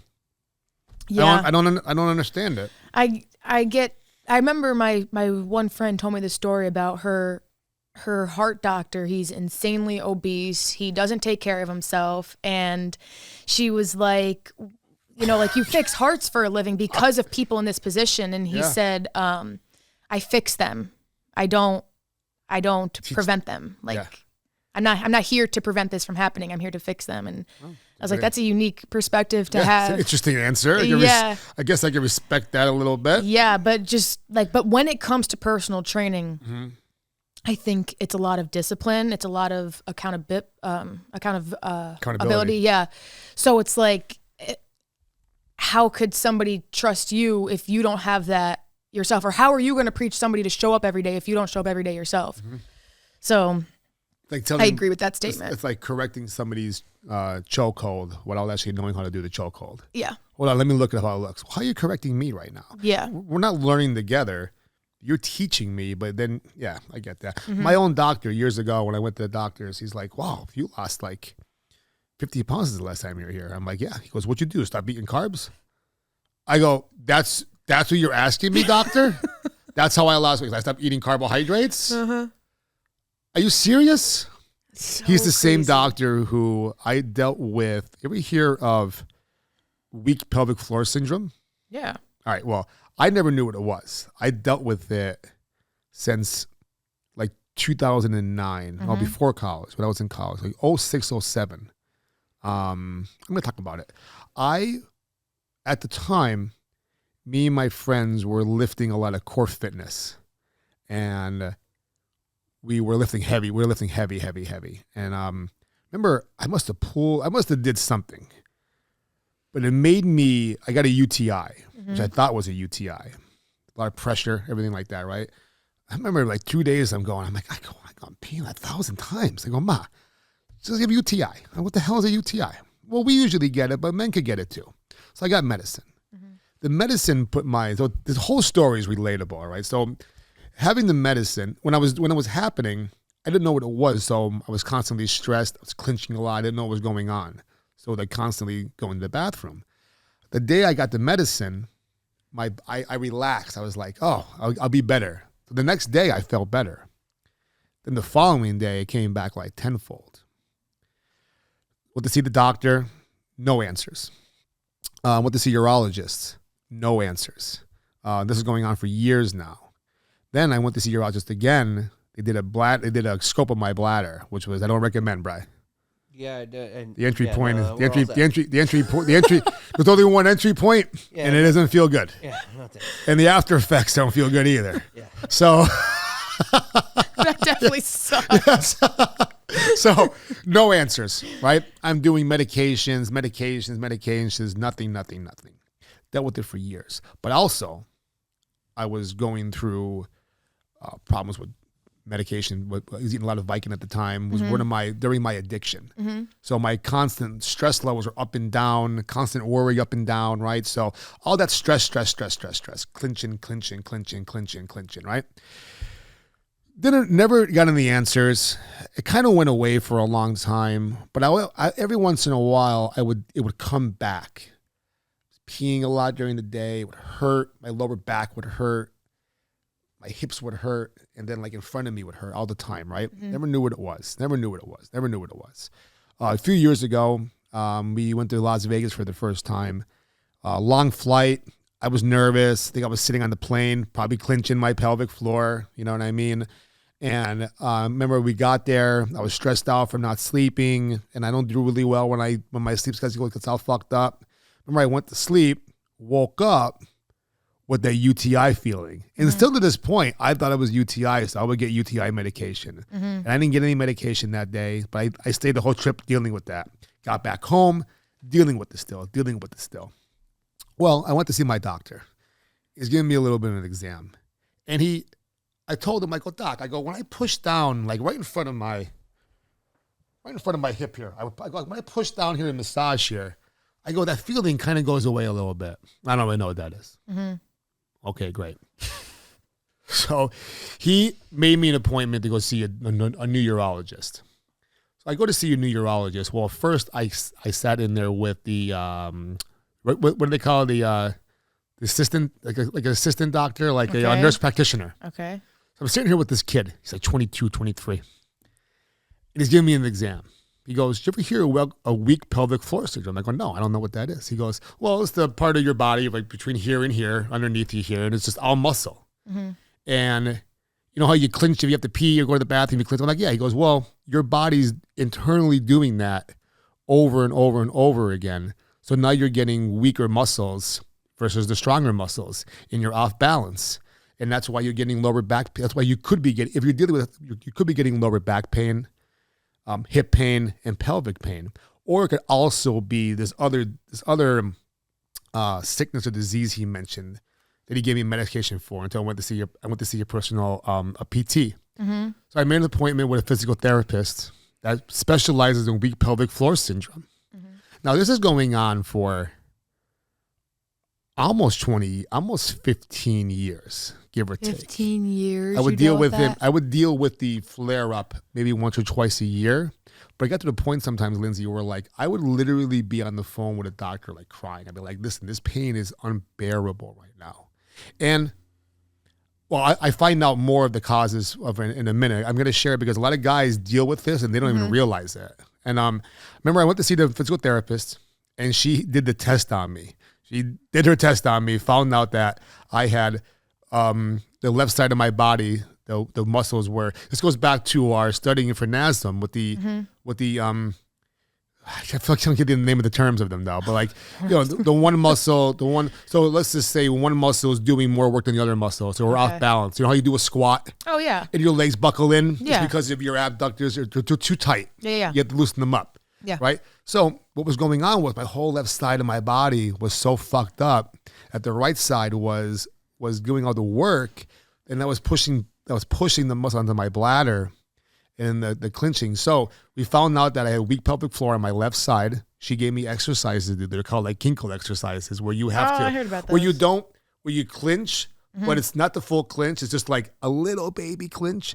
She had to train me to be able to do that with like things hooked up to me. It was pretty much a workout. 3 sets of 10, Yeah. 2 times a week, and it strengthens your overactive muscles and your underachieving muscles. Interesting. I finally got the answer I was looking for 15 years. Yeah. In the older doctors, like my doctor, he had no fucking idea. Yeah. I was going to say to you that I'm not surprised that it was a 22, 23-year-old that really introduced you to that topic. It's unbelievable. I never knew I dealt with it. And I hear people like the lower, now if I foam roll on my left side, Yeah. it feels great. I relax more.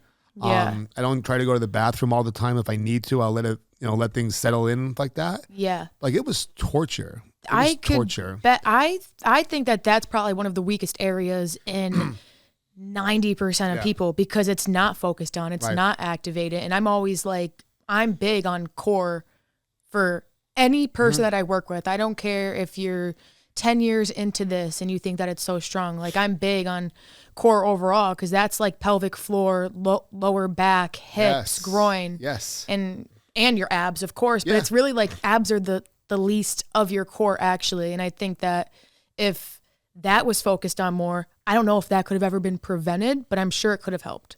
But like I think what brought it on was that day where I was lifting a lot. I mean, I'm a former power lifter. I think I used to lift a lot better then, but like I think I was clinching a lot because we were lifting a lot of heavier weights. Powerlifting. I don't do it anymore. Yeah. It hurt my back. It's not worth it not anymore. Surprised. Yeah, it's not worth it. It's not worth it anymore. Yeah. And I don't even bench press anymore. I don't really lift a lot heavier anymore.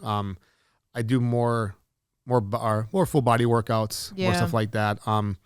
And jiu-jitsu keeps me very active when it comes to lifting as wise. But yeah, the pelvic floor, it drove me nuts. Yeah, that would drive me nuts too. It drove me nuts. And I tell you, and I'll be honest, I look at the camera and say this, having sex would flare me up to the point where like I didn't even want to do it anymore. Really? It may have cost me one of my relationships. Honest to God, I was like, I'm not in the mood. Damn. That really took over your life. I'd be hurting for 2 or 3 days afterwards. I'm talking about really, really bad lower back pain. Having to go to the bathroom 100 times a day because think about the motion. You know what I mean? You're constantly, and you're doing that no matter where you're at. And it was just like, it got to the point where like, it wasn't worth it anymore. Like the pleasure wasn't worth the pain. The pain, no. And that sucks. Yeah. And that sucks it was like that for a little while. Yeah. And then like I finally got to the point where like, I need to find answers. Well, thank God you finally did. Oh, I remember I reached out to my person, the physical therapist. I thanked her. I'm like, thank you so much for figuring out what it was because things got a lot better after that. But it still happens every once in a blue moon. But at least now you know. I know what it is. Yeah. I know how to treat it. It doesn't last longer than a day or two, but that's scary. That is scary. That's scary. We got off topic just a quick bit. So mental health and fitness. I know you wanted to specifically talk about that. I think it's super important as well. Yeah. So there's the good side of mental fitness and there's the bad side of mental fitness. That's a good term to use because there's a lot of good information, a lot of bad information. Yeah. What's your experience with that? I would say the main thing that I always say about the correlation between mental health and physical fitness is that if somebody's in a bad place mentally, and people get mad at me, like people in my life are just like, Lindsey, like fitness isn't the answer to everything. It's not going to help me with everything. However, I do think that it might not cure your problems, but it will make your problems more bearable. Like it's not going to make you happy, but it will make you less unhappy. So I always say that if somebody's going through something, I mean, chances are half the people in the gym are there because mentally they need to be there. So that's kind of the main thing that I always preach about fitness in general is just in order to stay on track mentally, in order to avoid high states of depression or anxiety, stress, go work out. It's not going to cure it all, but it's going to help it. I agree. Yeah. It's going to give you more clarity about the problems you're going through. Does that make sense? Yeah. Yeah, I agree. I've been having anxiety in the mornings lately. Really? Out of nowhere. I dealt with it when I was younger. Some of it has to do with maybe sometimes I have unfinished work due, but all that really translates to is that like I do leads, like the leads reach out to me for the gym. They come, like I contact them, the whole sales process. Yeah. But I have the leads in Messenger and in the email form and the text message. They're all there in the phone, but they're not in Google Sheets organized. And there's times I'll wake up, especially on a Monday morning when the work week starts. I'll wake up. Yeah. The doom and gloom comes over me because I don't have things lined up, but then other stuff too. Like, I don't know if the sales is getting to me more and more, but like I've been dealing with it. Like Monday and Tuesday, I was eating it. It was in my throat the whole time. And they do say it's been that, bothering me a little bit. They do say that cortisol is highest in the morning and at night. So yes. It's not abnormal for you to wake up with this state of urgency or slight anxiety, but I think being able to coach yourself through that is super important. Do you ever do any meditation? I would wake up and immediately start breathing and doing it. Okay. Is that new or have you always done? It's newer in my routine now, but it's not something I'm new with. Okay. Yeah. I swear I hear by meditation. Yeah. I don't disagree with you at all. It's just been, I don't know. It's just been like work's been real. Things weren't the best about a year ago, financially and other stuff, right? And I feel like I felt more normal then. Isn't that crazy? But now things are doing better with work. Things are doing really good with food fight. But then I wake up with doom and gloom. It's like maybe I'm afraid to lose everything now that I have, because it was easier. It's hard to lose nothing. Yeah. You know what I mean? Like I got nothing to lose. That's true. Now start building yourself up. All this positivity, and it's like I'm a better coach sometimes than I am a practitioner with a lot of things that I do. Yeah. But like I'm waking up on Monday and Tuesdays and I'm just like I'm overwhelmed. Yeah. By some of the things that I have control of. And I think it's important for you to sit down and just, I mean, I don't know if you are, but I think for a lot of business owners that when you get to a certain point, it's very hard to just kind of sit in what you built and just appreciate it and get done with what's at hand and not think about what's next. And I also think that a lot of the times when you build from nothing, that when you hit a certain point, you're still acting like you're building from nothing. So you're still in that constant like fight or flight when you have to sit down and realize like, wait, no, I made it. Like I'm here. I could appreciate it. I don't have to act like that anymore. I don't have to be scared of not having anything anymore. And you could be fearful of just going back to nothing because you know what it feels like. But I don't think that anxiety is always a bad thing. I think it's kind of just how it's looked at that makes it bad. I still wake up with anxiety sometimes. It's uncomfortable. Why, you want to weigh in? No. No? No. Fair enough. You don't want to talk about anxiety? No. I dealt with it when I was younger, and it's different when you're 15 and 16. Yeah. I didn't even really deal with anxiety when I was getting sober. When I moved back to my mother's house, I just dealt with, there was so much to deal with. It was like, I don't even have time to fucking be anxiety about it. Now, things are kind of relaxed. I think myself, like, maybe it's, I don't want to go to work. Maybe I don't want to do that. Maybe I don't want to do that. Yeah. I don't know. Then I feel better at nighttime because the day's over with. It's just, it's been a roller coaster of emotions the last couple months. Yeah. I'm not going to lie. I never portrayed myself as an anxious individual. I know my sister struggles with it a lot. I know majority of people in this world struggle with it a lot. However, I think that the term anxiety is sometimes overused. I think that people, when you place a label on yourself, then you become that. And that's fair. Yeah. That's fair. So like, you could wake up and say, oh my God, I'm having insane anxiety this morning. Or you could wake up and say like, wow, I feel really urgent to go do this work right now. That's a good way to look at that. So it's like, I think that anxiety is just an overused term. And I think the more that you say it, the more that you lean into it, the more that you become it. And there's this one term called like amygdala. I might be wrong. And it's like, the more you talk about something bad, the more your body thinks something bad is happening. So tell your mind. Bruce Lee said is that. Yeah. It's like if you tell your mind that you're unhappy, you're going to be unhappy. And if you tell yourself that you're a failure, your mind thinks that you're a failure. Doesn't know the difference. Doesn't know you're joking. No, yeah, your mind doesn't know the difference between what's real and what's fake, Yeah. and then that's like a whole different topic. But like, I think that you become what you think the most. And if you're constantly like, I'm anxious, I'm depressed, I'm sad, then you are going to be anxious, sad, and depressed. Just sitting that. I watched my father, pretty much my father's life depression. And when I get those anxieties in the morning, I get up. I do what I normally do the day. But like Monday's a good example. I don't know what it was on Monday, but I had that anxiety. It was in my throat. I got up, I had my coffee, I did my morning stuff I normally did. I get ready for the day. But it's like I was a little step behind.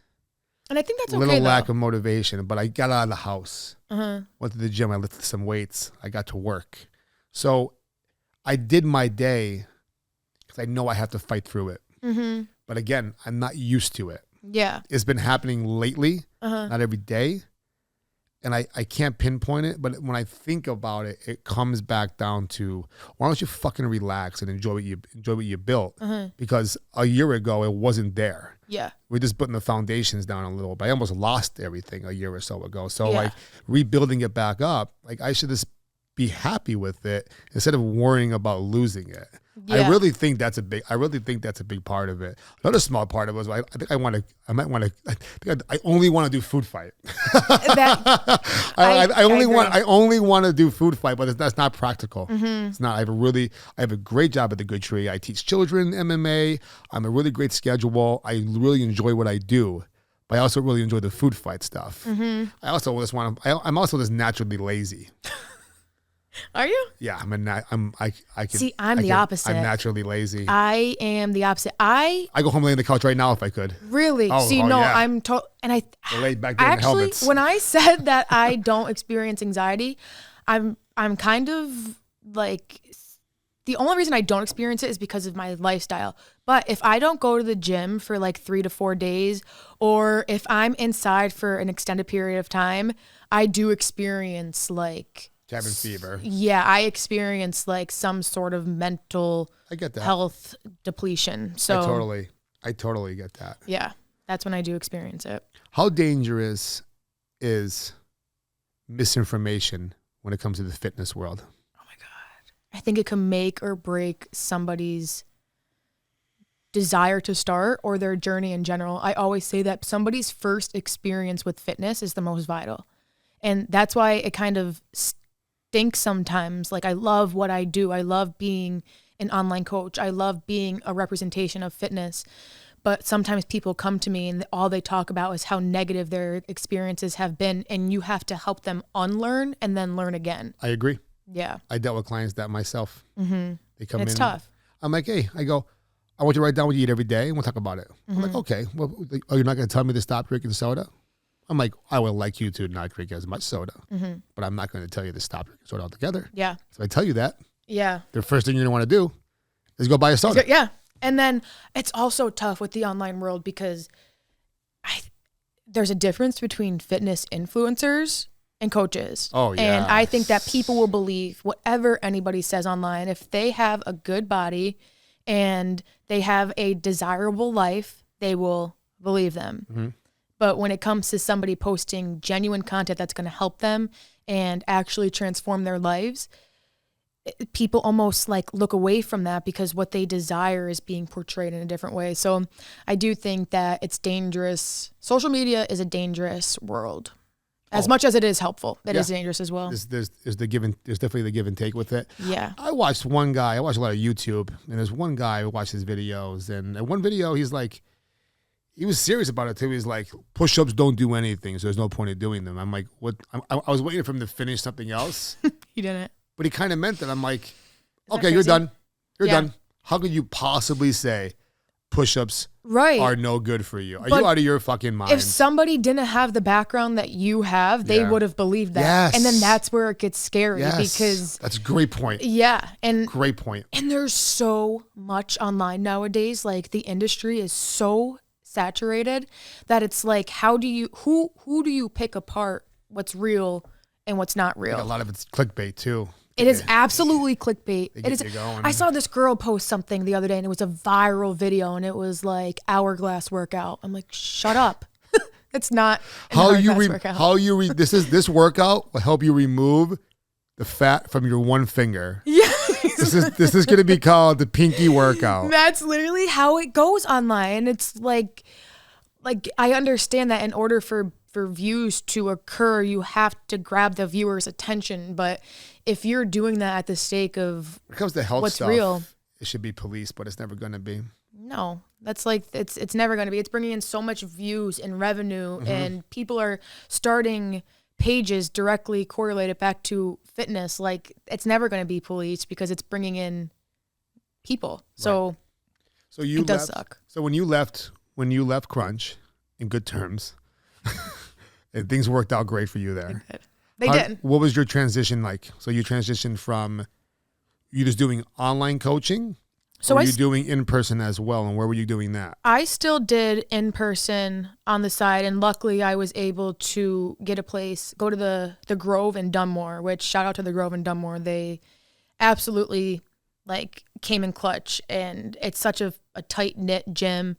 So I was able to train there, and I got to bring my dog, which is the best part of it. And I was still doing in person, and I was dabbling into online, but not as much at the time. And it wasn't until the end of 24, I went to Florida for a month. And that's when I kind of dove into the online space, because I was like, I want to be able to travel, network, connect, but still be able to train people.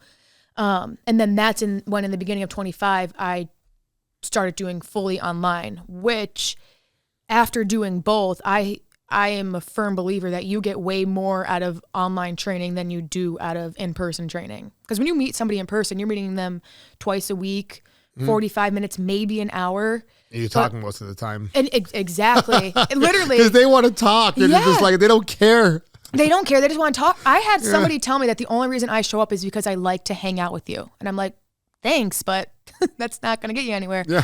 But when you do online, like, you are coaching them every single day. You are talking to them every single day. And fitness is way more than just the 30 or 45 minute workouts that you put in 2 times a week. That's the easy part. That's the easy part. It is the easy part. So I get to connect with people all around the world. Like, I have clients in Spain, Italy, Australia, and I'm able to actually help them throughout the process on a daily basis and not just 2 times a week. And you still get to connect with them, talk to them, learn about them. So that's when I transitioned into online, was early 2025. And now I'm fully online. I still do in person on the side. Like, I train athletes, like younger athletes on the side. And that's fun. That's something that I don't know if I'll ever be able to let go of that. That's good. Yeah. Take me through. I reach out to you. I want some online coaching. What does that look like?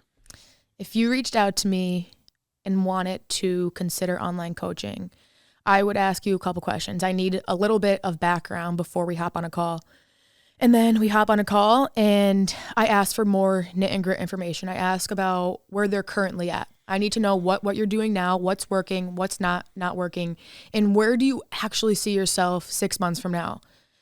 Where do you see yourself 6 months from now if you succeed, and where do you see yourself 6 months from now if you don't? That's a good question. And that's where people kind of have to break it down. Like, oh shit, I'm not going to be able to get where I want to go 6 months from now if I don't have somebody in my corner. So I don't like to take people who aren't in the gym yet, because that's kind of like, it's hard to train people form. You kind of need to be in person. Yeah. For a brand new lifter. Exactly. I completely agree. Exactly. Because it's intimidating for them. It is. It's intimidating. I completely agree with that. It's hard. That'd be hard to do outside of person. Exactly. And there's so much that goes into it. So like, my ideal client is somebody who is already in the gym and doesn't have a problem showing up, because there's nothing I can't stand more than training somebody who has a hard time showing up. Like, that completely makes my job not fun. It makes me pissed off, and I can't.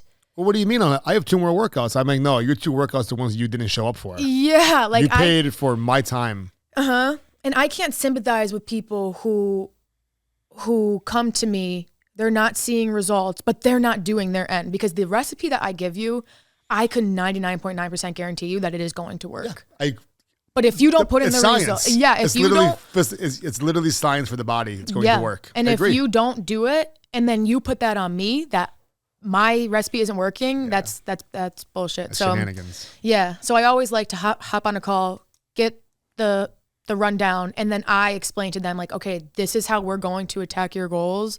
Like, let's get to it. And I hit the ground running. Like I turn over people in like 24 to 48 hours of just, I'll sit on my laptop and just, my boyfriend says it all the time. Like, you literally work from the time you wake up to the time you go to bed. Like, he won't even ask me to like play games or like anything. Like, he'll be playing like something on his phone. I'll be like, you didn't ask me if I want to play. And he's like, well, he's like, you're literally on your laptop working. But like, that's what's fun to me is like programming people and coming up with a plan that's going to work for them. So, but I will come up with a plan for anybody, but I need to know that you're going to show up, and I need to know that you're going to put the work in, and they have to want to make change. Yeah. It's the biggest thing I say. Yeah. I posted a story yesterday, and I was saying that I can't sympathize with people who talk about how insecure they are and how much they lack confidence, but don't do a single thing to change it. Like, I don't feel bad for you. It is in your control, and it's up to you. Yeah. So I can't sympathize with people like that. I cannot. Yeah. I cannot disagree. It is hard though, because you do.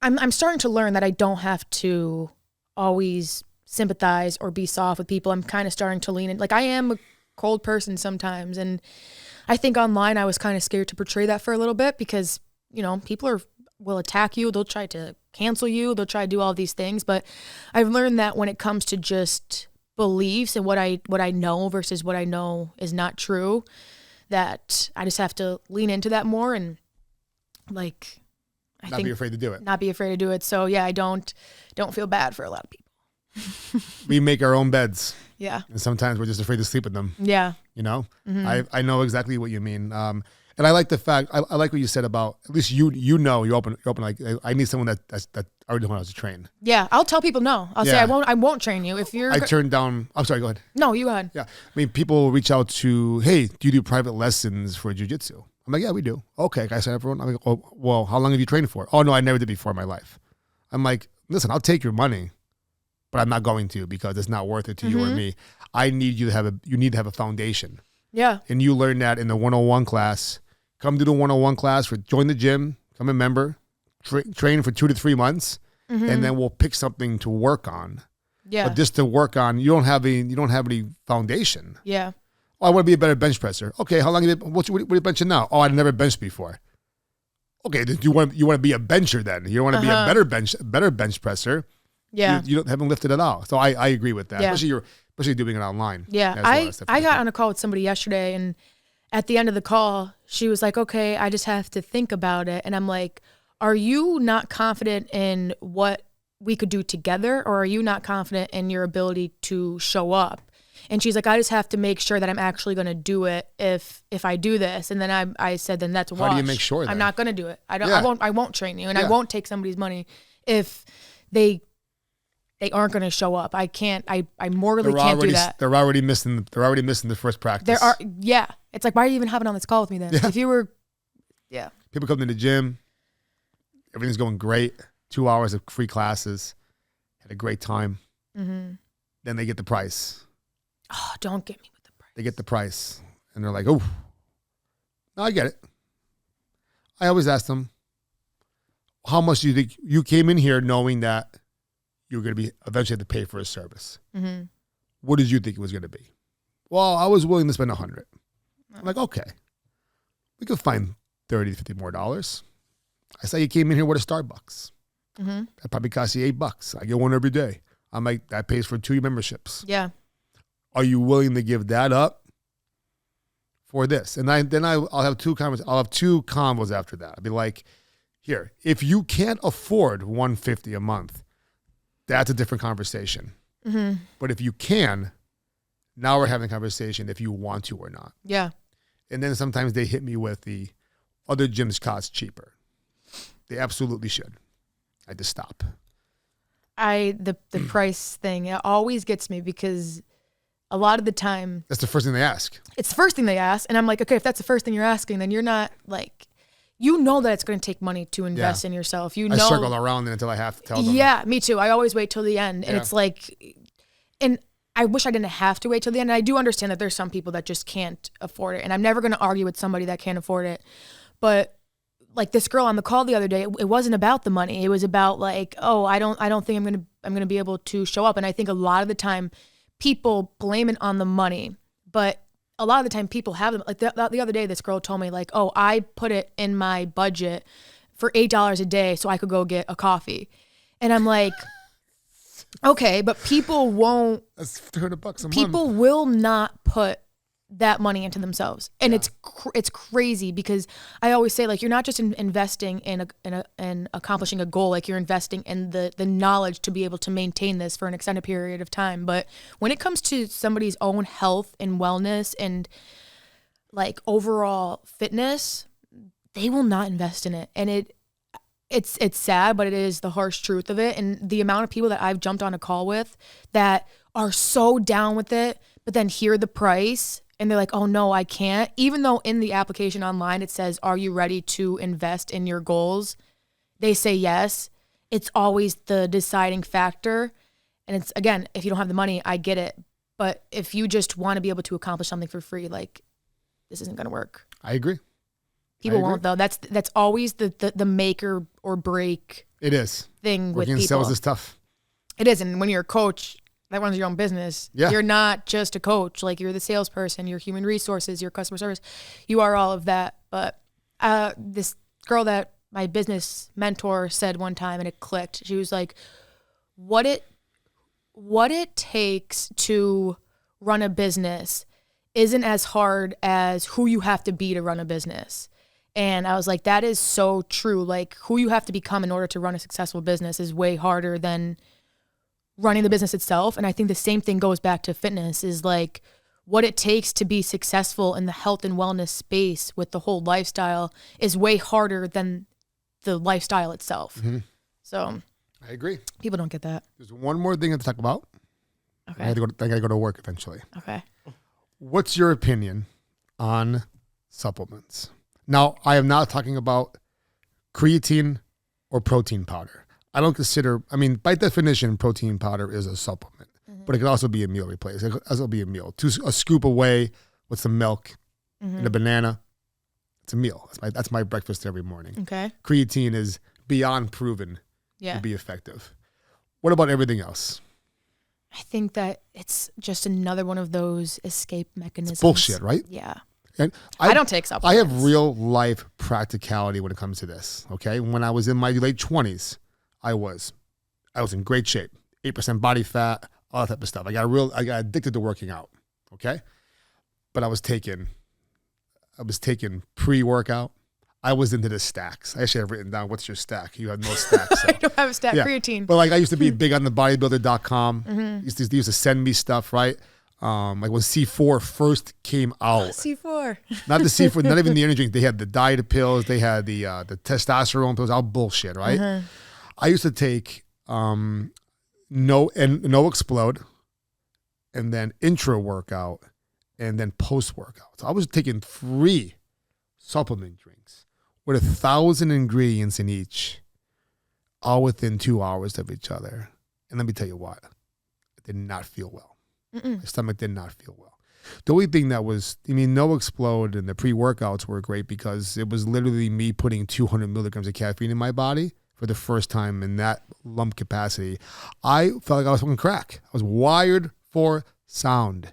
Then the intra workouts and the post workouts and then the this and then the that. Man, oh man, oh man. Yeah, I was in great shape. You know why I was in great shape? Because I was lifting weights the proper way and I was eating right. Yeah. So I did it. So fast forward. So I did all those things. There was one pre-workout called, it's in Legends, Jack 3D. You ever hear of it? No. It got banned pretty quickly after it came out. But Jack 3D, took it, and just anxiety attacks. They're like, I had to leave the gym. So people still talk. There was ephedrine in it. People still talk about it. You know what I mean? Really? At the time too, there was over-the-counter testosterone, over-the-counter pre-hormones like dimethazine, ADH1, and stuff like that. They were over-the-counter legal. And at the people at the gym were taking them like candy. Then they got banned. The FDA literally raided. You know the place in Taylor? It's a supplement company in Taylor. They're in the industrial park. DPS. Oh, yeah. So DPS got raided. Really? Well, yeah, they got raided this to take those off the shelves. That wasn't DPS's fault. Right. It's just the FDA raided this company because dimetazine was literally one molecule off of the steroid that the Russians took in the Olympics in the 80s. Damn. So all this stuff was out there back in the early 2000s. So it was a supplement. It was just, at one point I was taking Animal Stack, Animal Pack, all the fucking bullshit. So much of it, the money I was wasting, the marketing, right? But you turn out now, all the supplements are misdosed. They're small doses. They're all bullshit. Yeah. You know Greg Doucette? No. He's a bodybuilder from Canada. He pushes all types of supplements, like this Turk builder, all this bullshit. Like he's a big YouTube personality, but all supplements are all bullshit. Like you get third-party testing. The supplements, the amount that you need for the claims that they provide, it's all marketing nonsense, and they're all unregulated. It's just killing your body, and it's giving people false hope. The amount of people that I see taking pre-workouts in the gym, I'll bullshit with them. I'm like, could you lift without that? Oh, no, man. If it's at home, I have to go home, Oh, no. get my pre-workout in, and come back to the gym. I go, you're just addicted to the caffeine. Yeah, I do take pre-workout. It's fine. Whatever you're so sure about. Can you lift without it? Yes, I don't take it every time. Yeah, if it's past a certain time, I won't take it. So people just constantly the caffeine addiction is the problem. That is, yeah. People are constantly on that roller coaster of caffeine crash, instead of just having, I have a coffee in the morning and then I hydrate throughout the day. Yeah, I do think that it's a big marketing scheme as well. It's for companies to make money, but like even the video that you sent me prior to coming on here, like way back in the day, like there wasn't supplements. People didn't take that, and they were at their peak their entire lives. And I don't think that it's necessary. I think that if you get blood work and you see that you're lacking something, then great, take it. But if you don't know a single thing about what's going on the inside and you're just trying all of these things. You're taking these test boosters. They're what fucking are you bullshit. Doing? Yeah. Yes, that's bullshit. No, I don't take. I'm not a big supplement person. Every time somebody comes to me, they're like, okay, now what supplements do I take? I'm like, why is that even a question in your head? How about what workouts do you do and what food do you put away? Yeah, and if I saw this thing that this girl posted the other day, and she was like, all of these supplements, like your body already knows how to operate. It knows what to do. It knows how to take care of everything. So like let your body do its thing and just get all of the nutrients that you need from the food that you eat, and stop overthinking it. I completely agree. Yeah. I completely agree. We didn't get to watch any of those videos, but no, I know. Follow that guy's page. I will. I will. Some of the things he says, like some of the philosophies that he reads off, you're like, really? Makes you blow. Let's watch a couple of them. We got a minute. We got a couple minutes. Yeah, no, I'd be able to talk about health and fitness forever. Some of the stuff that he says.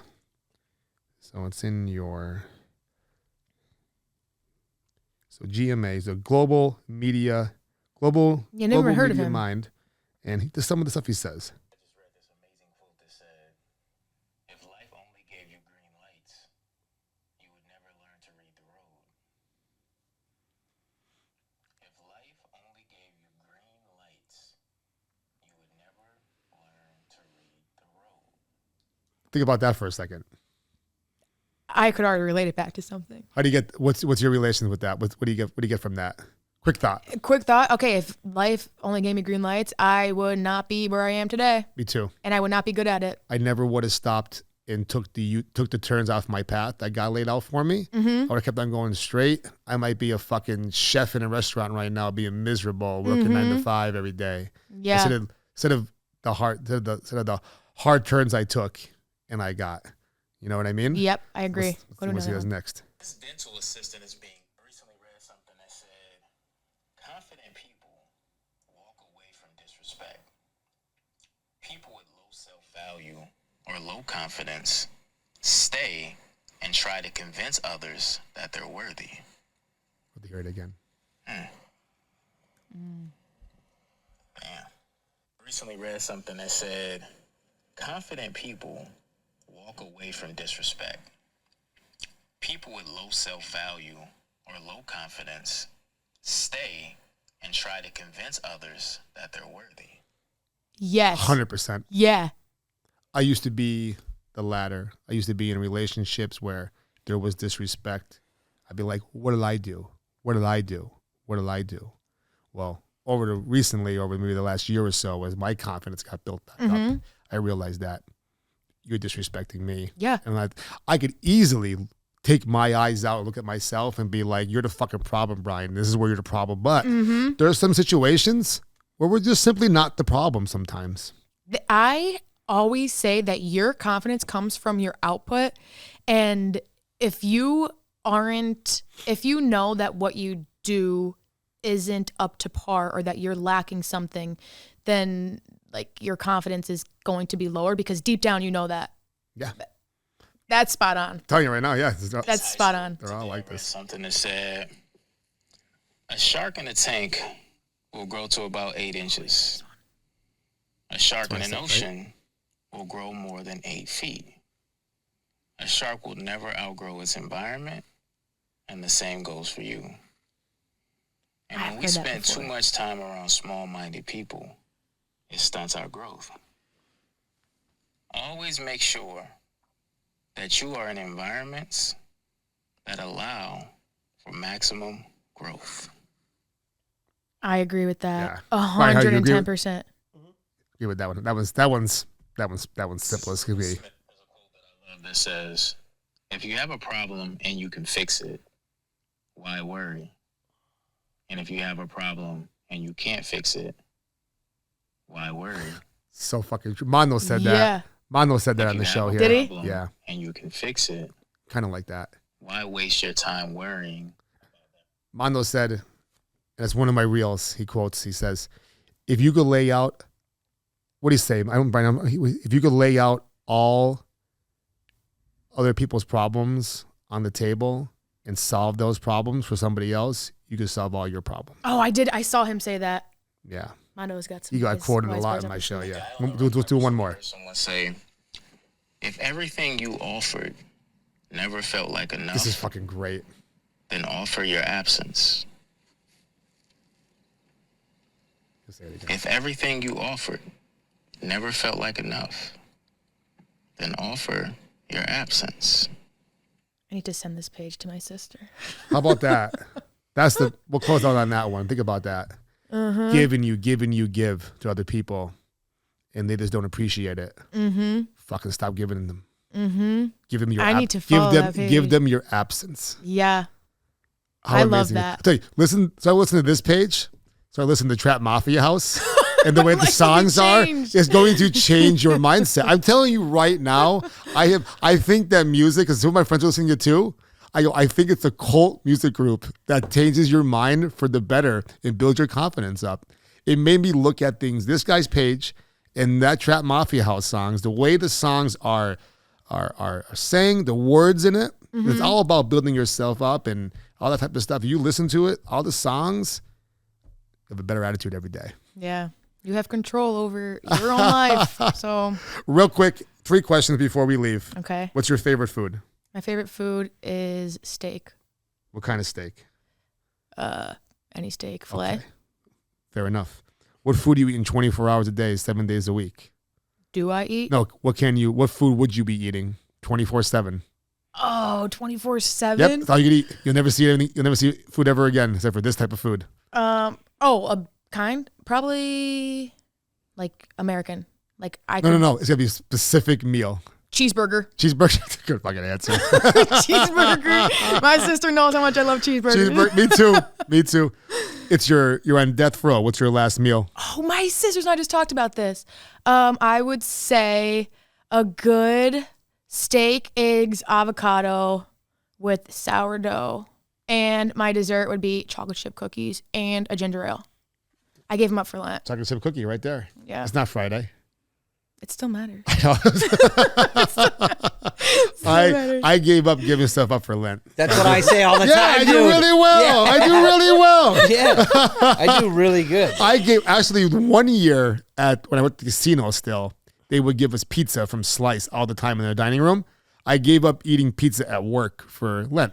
It worked. Okay. Yeah, I actually eat pizza. I eat pizza everywhere else, but but only at work. Yeah, I was eating every night at work, so I just stopped. I give it up at work. So your last meal will be. I eat an avocado every day. I love avocado. Breakfast is my favorite meal of the day. Yeah, I love making eggs in the. You ever make eggs in the nest? What's that? So you get your sourdough bread, cut a hole in the middle, Oh, I've seen that. butter her up, frying pan, crack the egg in the middle, let it cook, flip it, eggs in the nest. Okay, I'd have to try that. My buddy Rocco calls it I that. love eggs. Eggs in the nest, and then avocado on top, extra salt and pepper. That sounds good. I love that shit. Well, Lindsey, this was great. I wish we had 2 more hours to talk. I know, I'd be able to talk Yeah, forever. but we'll have to do round 2 Yeah, for eventually. sure. I'm going to come do some workouts with you. Yes. You're going away. You're going on vacation soon? I'm going to Texas. I'm driving to Texas with my dog. You're going for a while? I'm going for about a month. Okay, we'll have to work out when? Maybe this week. This week? When Or you're- next week. I leave the next 10th or the 11th. We could definitely. You live around? You live around here? I live in Dunmore. Oh, okay. Yeah. I thought maybe you live somewhere out of the area. Okay, No, so Dunmore. we could definitely get together maybe on a morning Yeah. or maybe sometime. We'll talk about it. I make my own schedule, so you That's let perfect. me know. That's perfect. We'll get together. You put me through one of your workouts. And if you want to do some jiu-jitsu, you let me know. I'm scared, but I will. Put the gi on. We'll see how it gi? goes. What's yeah. that? You put the uniform on so you can grab you and hell choke you with your yeah. clothes on. Yeah, Hell that'd be really cool. I'd be that'd be some really good content. Before we head out, tell everyone where they can follow you. Instagram, Lindsey Leppo with 2 I's, and message me on there. I always respond. 2 P's, you mean? No, it's LIINDSEYLEPPO. Oh, okay. You're first. I got you. Okay. Yeah. I hear what you're saying. Yep. Follow her Lindsey Leppo. page. Yep. We'll do some content ourselves on there, and then we'll be good to go. Yep. Thank you so much for coming on. Thank Food you so Fight. much for having Absolutely. me. It was awesome. Good shit.